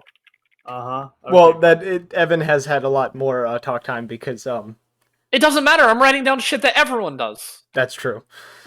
That is true. Well, that was fun. I'm really happy that Evan is in a different part of the state. You can't try to attack me from over a table. And I have to wait 2 weeks for this! Oh my god, this pisses me off. I have to wait. You're that invested? Chill out. Dude, I have to go through the same thing. I want to continue this, but it's of that time to call it a night. It'd be like that sometimes. So, as I was doing before, let's do our outro real quick. If you guys enjoyed this and want to see previous episodes, go follow us on the YouTube page. Don't tell them not to. You have to help sponsor this like we are. This is all of us effort. Not anymore. You made me go through bullshit. Evan, if this is gonna make you mad, there are things in the future that are gonna make it worse. Because I have plans. If you find this, don't waste your time watching any of the other episodes.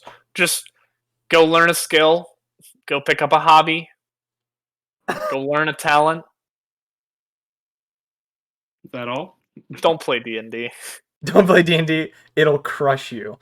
Tear you apart. It'll hurt you. Go get some Beyblade. Hey, yeah. Dread causes physical harm and harm in the sense of like constant danger. I cause mental torment of just mysteries and shit that go down. So there's 2 different DMs here that cause 2 different types of shit. But other than that, if you guys want to catch the next episode, follow the Twitch, hit that notifications button, join the Discord for updates whenever we're streaming, possible chance to talk to us on that server. There's not too many of us on there yet, so or follow the Twitter where we randomly will post homebrews and a couple of other things. It's really mainly me posting homebrews from time to time. I have one that I want to post, but I'm not going to because it will spoil things in the future. So, on that note, we hope you guys enjoyed, and we hope to see you all in the next one. Peace.